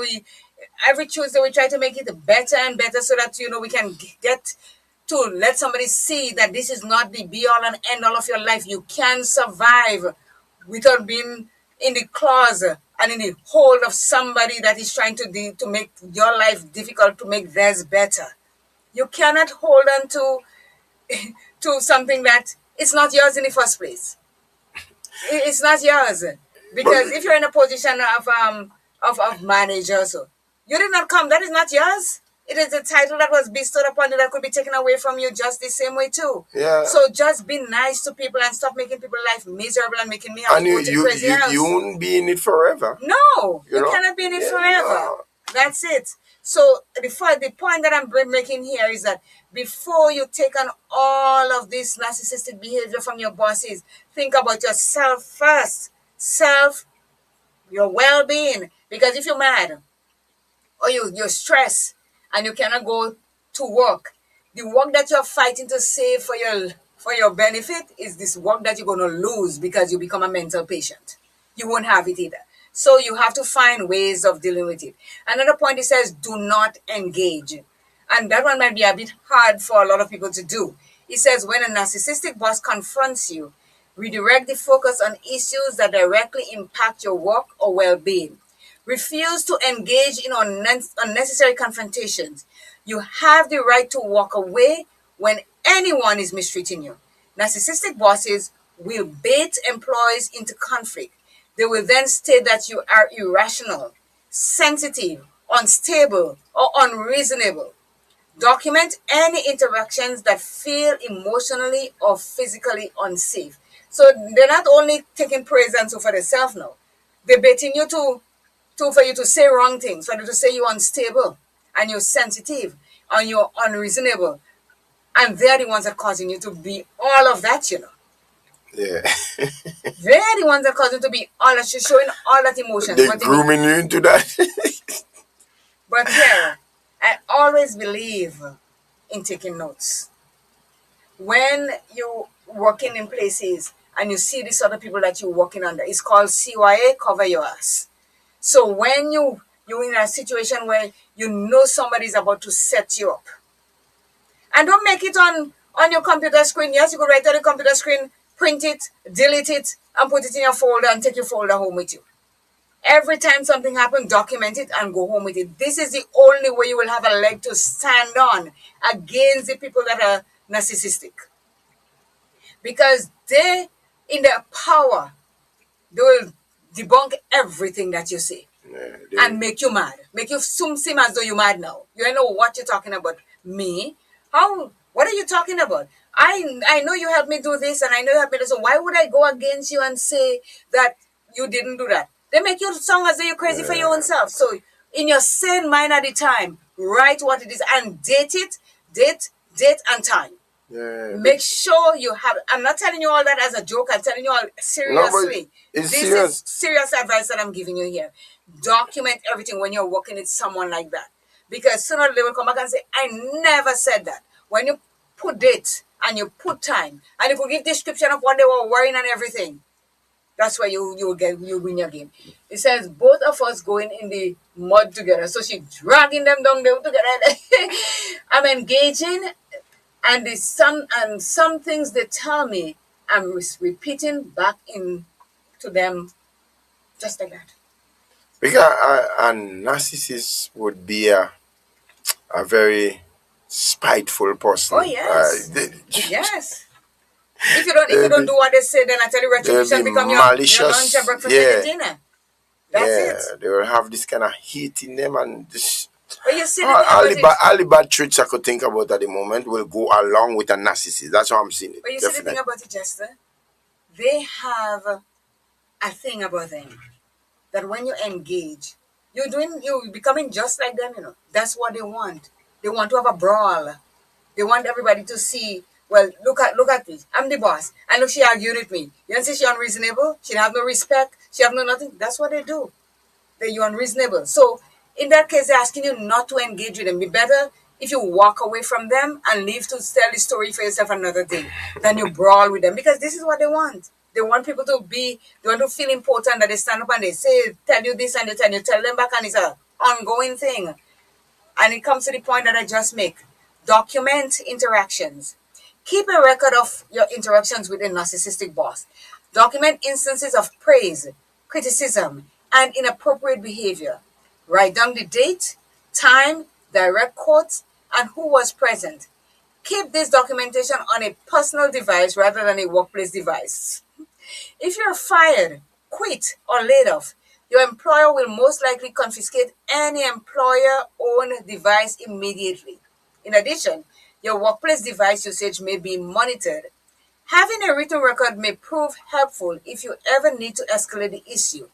Talk to an attorney or seek assistance from human resources. This documentation can also help you maintain perspective and validate your experiences.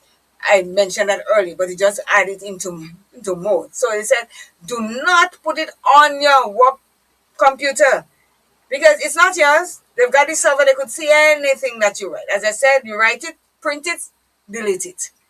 Because they can use that against you and say, well, you use company's equipment to write against about me.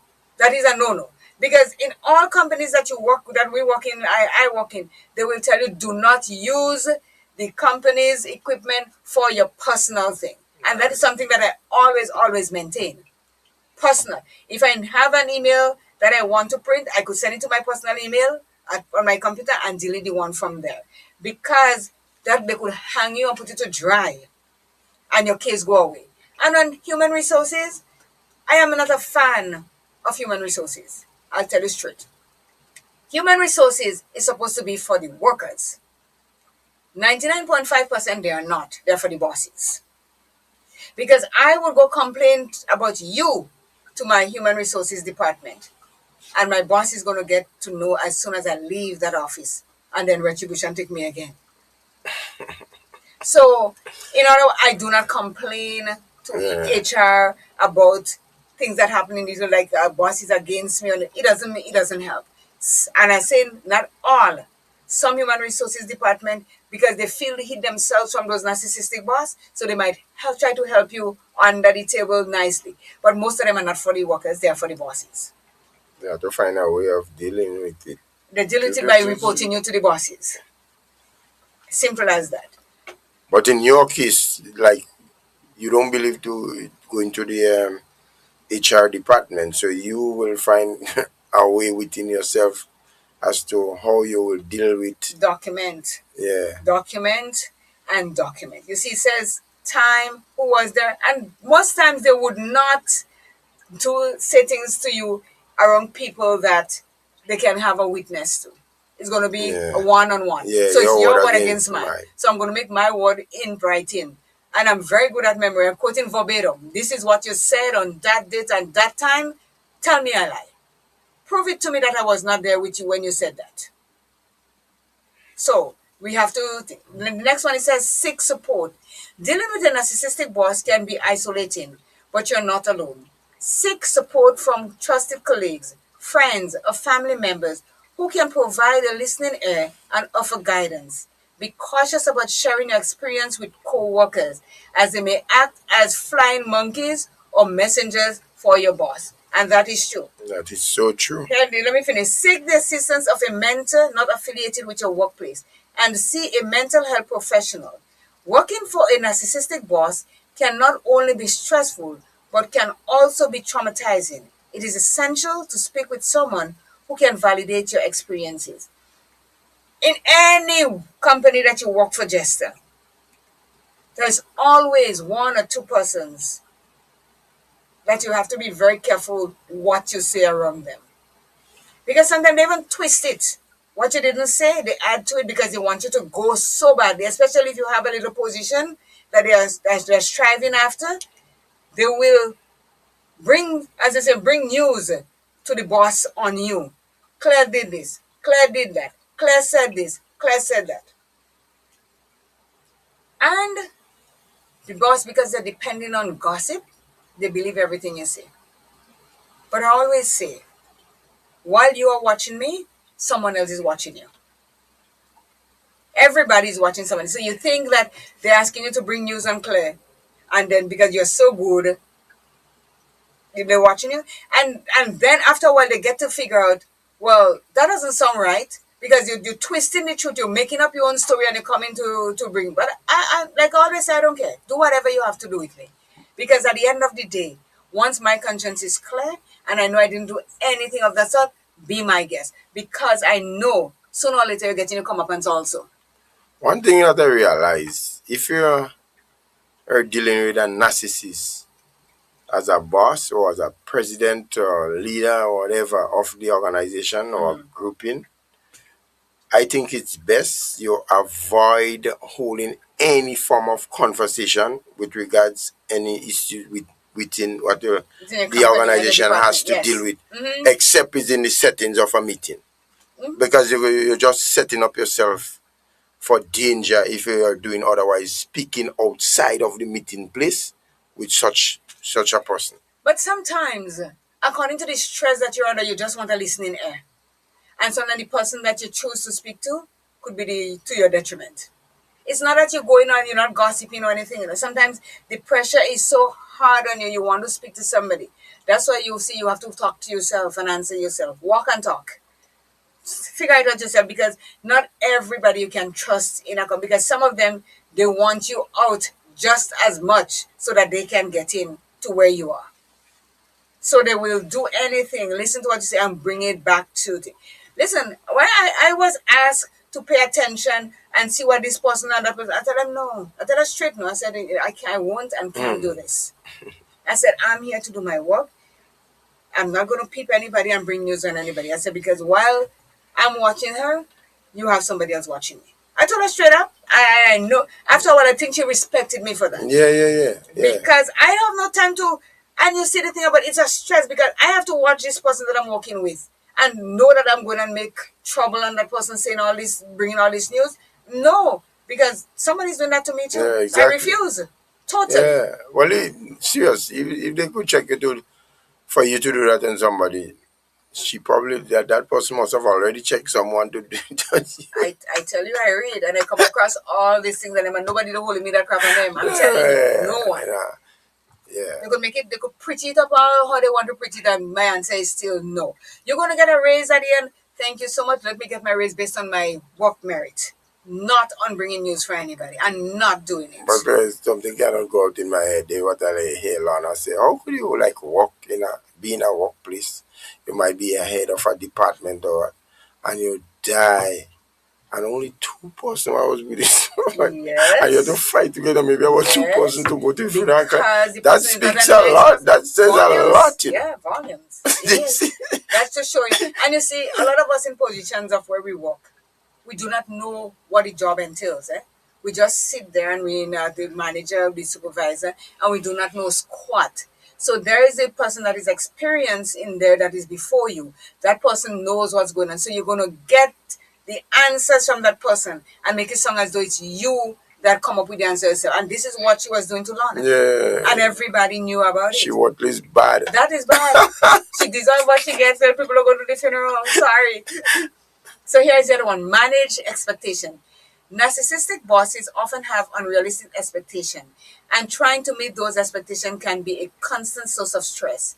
If you meet an expectation, another impossible expectation. If you meet an expectation, another impossible expectation takes its place. It never ends. So you'll always be teetering on the brink of being pushed over. Always. Says communicate your capabilities, manage expectations, and set realistic goals. Get instructions in writing rather than verbally. Consider that your boss's behavior may stay the same even if management gets involved. Be kind to yourself.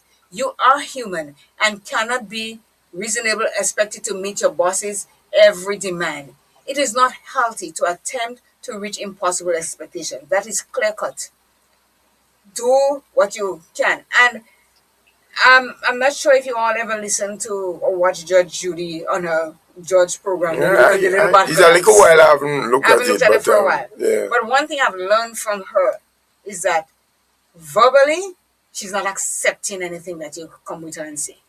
Because everybody could change their story. Written. Come with it written so that you can read it with your signature and then she makes a decision. When you come and say, well, Jester say, oh, I hear Jester said, you weren't there. Jester tell you what he wants you to go and say in the quotes. She not accepting that at all. Okay, to be honest, I find Judge Judy has been out of order sometimes. She Let's has too much now. Well, listen, here how it goes. Here it goes. And I know she's not out of order. Because Sometimes, when they come to, yes. when they go to give their deposition or whatever it is, they give one story, right? When they go in front of her, they give a different story. She has what you said before, you know. It is not fly by night because it's in the court. So whatever they recorded there, what you say, well, Jester lend me $20 and then I come in the court and say it was a gift. She already have the fact that you lend her $20, lend me $20 and I have to pay it back, you know. So when they come with a stupid, she eating them alive and I wanted to eat them alive. Sometimes she has talked down to people. Big people. She's a narcissist. You didn't know that? Well, of course. She is a narcissist. Yeah. She's one to really love herself. But she say, on my what? Kiss. Kiss is keep it simple, stupid. Or and she says, on my worst day, which is your best day, you're still not better than me. When she said, I don't want it. So, but the point I'm making is this: verbally, you cannot stand up with anything because it's hearsay. I could put whatever I wanted, but once it's written and signed, you cannot run away. You may try to get out of it, but it is so. People, whenever you're having conversations with bosses that are narcissistic or people that in your life that is trying to hoodwink you, get it in writing. Because they could promise you and say, okay, after you do this job for me, you'll get $50,000. Where is it in writing to say that you tell me I'm getting $50,000, Jester? Where? And this is the downfall of a lot of us. A lot of us do not know our rights. When you're going to do things like you're making contracts and so, make sure you know what you're signing for. Don't just somebody tell you, oh, Claire, sign this. Yeah. You have to read. No. You can't just, you have to read it. Because some it of is us not just advisable that you just sign things like that. A lot of people, they just sign it because you might just be signing your death warrant. Mm-hmm. And those narcissistic people, they know how to play you. Yeah. Oh, you know, Claire, I need you to just sign this for me, please. Because I have to run out now. When I go, you said that whatever I give you to do, you have to do the questioning. And the thing is, sometimes you may have discussion on the matter before, you know. Mm-hmm. Yeah, X, Y, and Z will take place, and then it's documented. They go on the document things, but what they go and document is totally different from the discussion you had. Okay. So we're going down to the meat of it now. What does working for a narcissistic boss do to your mental health? So let's hit it. When you're working for a narcissist, it can lead to significant mental health issues. Often, it triggers anxiety, burnout, and in extreme cases, symptoms of PTSD, post-traumatic stress disorder. Not one of the people that go fight in the war that has PTSD. The ongoing criticism Blaming, shifting landscape, and emotionally unpredictability can lead to chronic stress that impacts your mind and body. Stress, it is said, is the number one killer of people in the world. Because when you are stressed, it affects all your organs, everything. You can sleep, you can eat, you can pee, you can do this, you can do nothing. Stress. Stress is a killer. So it's saying here, working for a narcissistic boss can do that to your mental health. As your confidence wanes, you doubt your capacity and abilities, overwork yourself to gain approval, and withdraw from your support networks. Narcissistic leaders can cause intense self-doubt and emotional exhaustion, making even the most competent professionals question their worth. But here is the thing. You are not powerless. And that is the thing. When we are working for the narcissistic bosses, we put ourselves in a situation and think that we do not have the power to go up against them. You are not powerless. You do not have to stay and take it as your child, Godchild say. You walk in. You have the power to do that. They cannot stop you from leaving. Let them deal in the narcissistic thing for themselves and see how many people are going to stay with them. What is it? Because it shows that the thing it says they shift. They blame you for everything. One thing, one always have the right to withhold their labor. So that is just a basic right of any individual. So it says here are some strategies to protect yourself and take control. Here is how to take back control and crush the toxic boss. Not by beating him up, right? Set boundaries early and stick to them. Narcissists test boundaries constantly. Get clear on your non-negotiables for mental health. Maybe you're not available 24/7. You won't accept disrespect, and you expect basic decency. Once you draw the line, hold it relentlessly. So when you put your foot down, they could take spade and try to move it. Keep your foot down. This is what it is. That is the way that you can deal with them. One person said they're not leaving. And if you're strong enough and you have what it says here, then do not leave. Stand up for your rights if you can deal with it. But if you can't and you have to be talking to yourself and walk the street and people thinking that you're crazy, leave. There are other ways to deal with it. It's either they change or try to handle me. You go, girl. More power to you. Yeah, well, sometimes leaving wouldn't be the best thing. No, sometimes because you're giving them power. Yeah, you're giving them more power. Make them feel like they had it on you. Yeah, you have to put up the challenge sometimes. Really, I'm telling you, serious. So document everything. Document. We cannot say it enough, and they have it here. Document. As when you're selling your house, they say location. Where you buy your house is where you're going to get good dividends at the end when you want to sell it. So document. Keep a log of conversations, deliverables, and any signs of manipulation or gaslighting. Ensure you note the time, date, who was there, what was said, and how it impacted you. We had that up there, so you see, they're saying it again. That is, you have to do this thing. That's how you could take control of those narcissists in them. Speak in facts, not emotion. The same thing I was saying that Judge Judy says. Skip emotional confrontations. You won't win. Stick to neutral, factual language. When we talked on Monday, you asked me X. On Wednesday, you said Y. Now you're saying Z. Let the inconsistency speak for itself. See, that's when you make your notes. Because you can say on Monday, you said to me, I do not want you to use the yellow folder for this. On Tuesday, you said, mix the yellow and the red together so that we can get more things. On Wednesday, you said, forget about the X anything and go with the brown. So you're inconsistent. So if you do not take note of this, Jester, they're making you go up a cricket at a paddle then. Because you have nothing to stand on, no foot to stand on. So you have to stick with whatever it is. Don't follow the inconsistency. Whatever they told you first, you do it and you stick with it. Because they're trying to get you to go on the other side so that they could say you are incompetent. Right? Build horizontal alliances. Trust your peers, not the I can't say that word. Hierarchy. Build your network inside and outside your organization, as these buffers counter the isolation narcissists create. So, in your organization, again, you have to find somebody that you can trust in there that wouldn't go back to the boss and say this. You speak to someone outside, like your psychologist or your therapist. You have that buffer. So, when they're coming at you, you wouldn't feel this thing of them alone. You have other people that other people that got your back. Let's put it that way.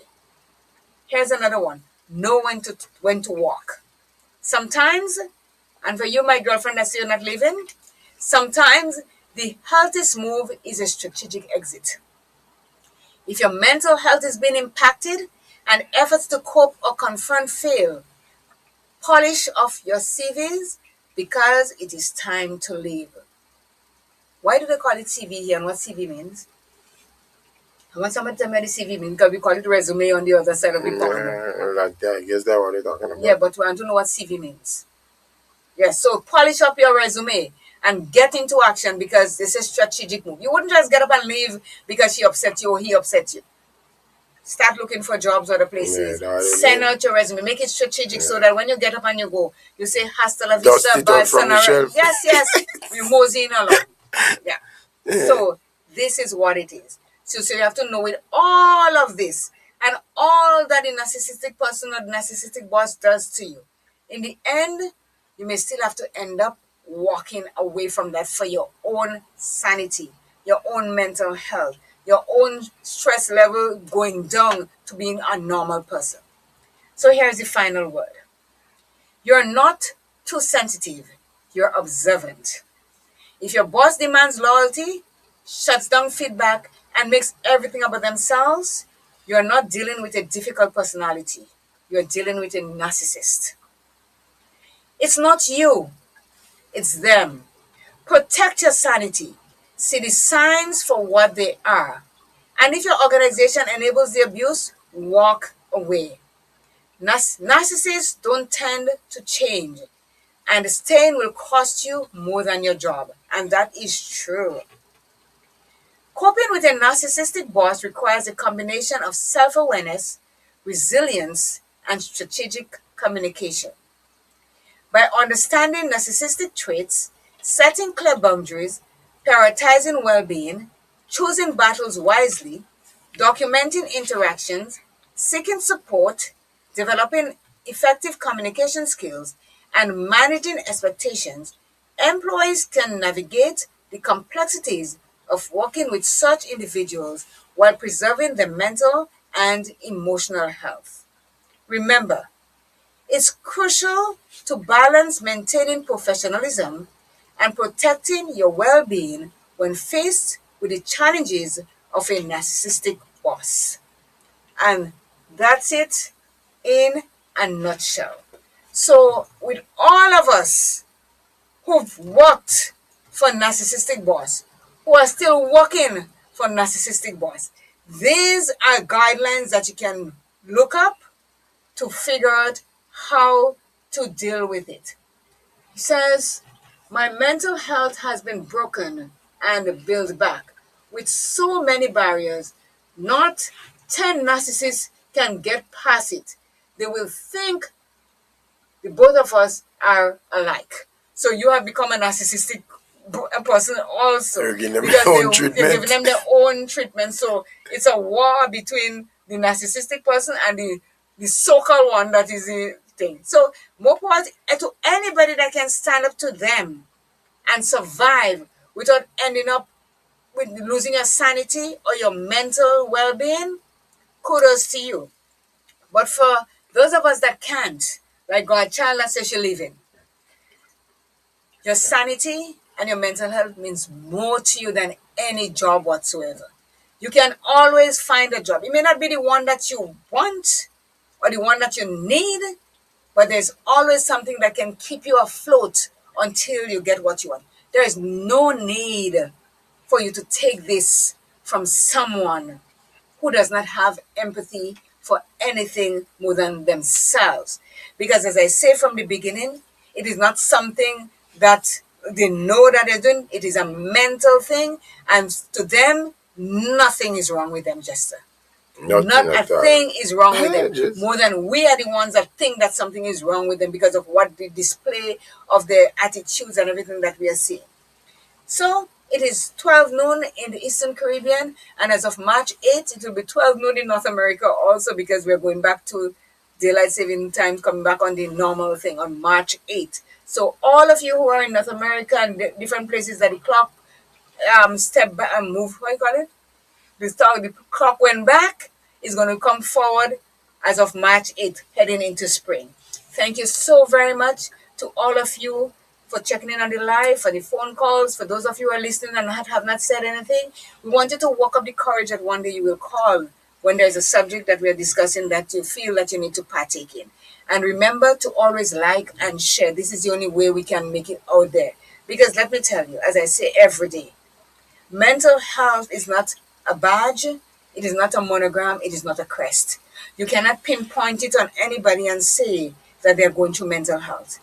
It is something that is within us. We laugh and we have so much turmoil going on inside of us that nobody knows. So that's what we are doing this, why we're doing this every Tuesday, to help someone to recognize that they too can be better. Because asking for help is courage, not weakness. Jester. That was a great topic this morning, and I know it have enlightened quite a lot of people on the outside. And for those that are in organization, especially voluntary organization, keep challenging the boss when there are reasons to. Let them hold them accountable. Do not waver from that at all. You know.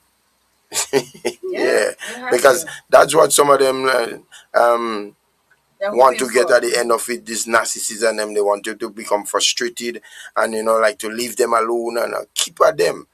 I can be in an organization with you, we're trying to advance something, and you just making a kind of unilateral decision and you want to just do things on your own, and you may do certain things and which will implicate all of us at the end of it. So that does not make sense. You have to account to the organization and you have to hold them accountable. So if you're keep doing that, no matter what. Thank you so very much, and we shall see next Tuesday, God's will, with another nice topic that we can talk about. And we already have it, but we won't let it out of the bag, because if we say, you may not tune in to hear what it is about. So we need you to tune in, we need you to like, and we need you to share on the Take 5 program. That's the only way we can make it out there. Thank you so very much. Thanks, everyone. Catch up with you next week. God's will.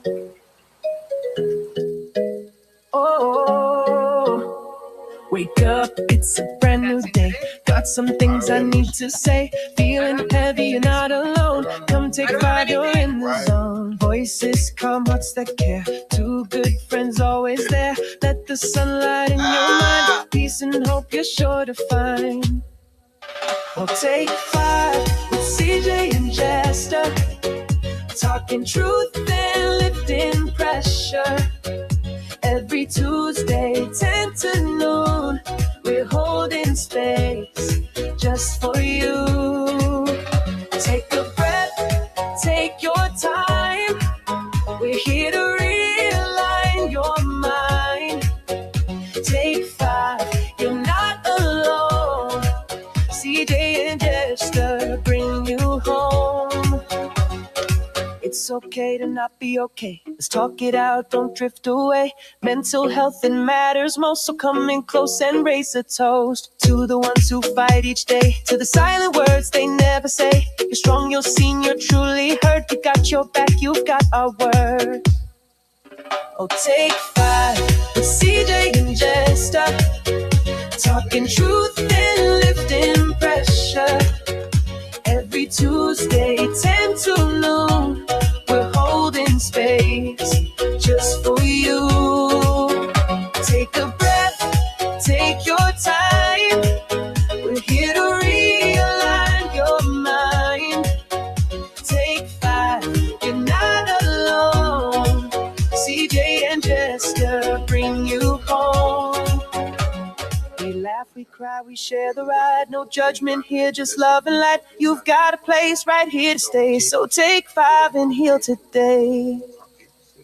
Take 5 with CJ and Jester, talking truth and lifting pressure. Every Tuesday, 10 to noon, we're holding space just for you. Take a breath, take your time. We're here to realign your mind. Take 5, you're not alone. CJ and Jester bring you home.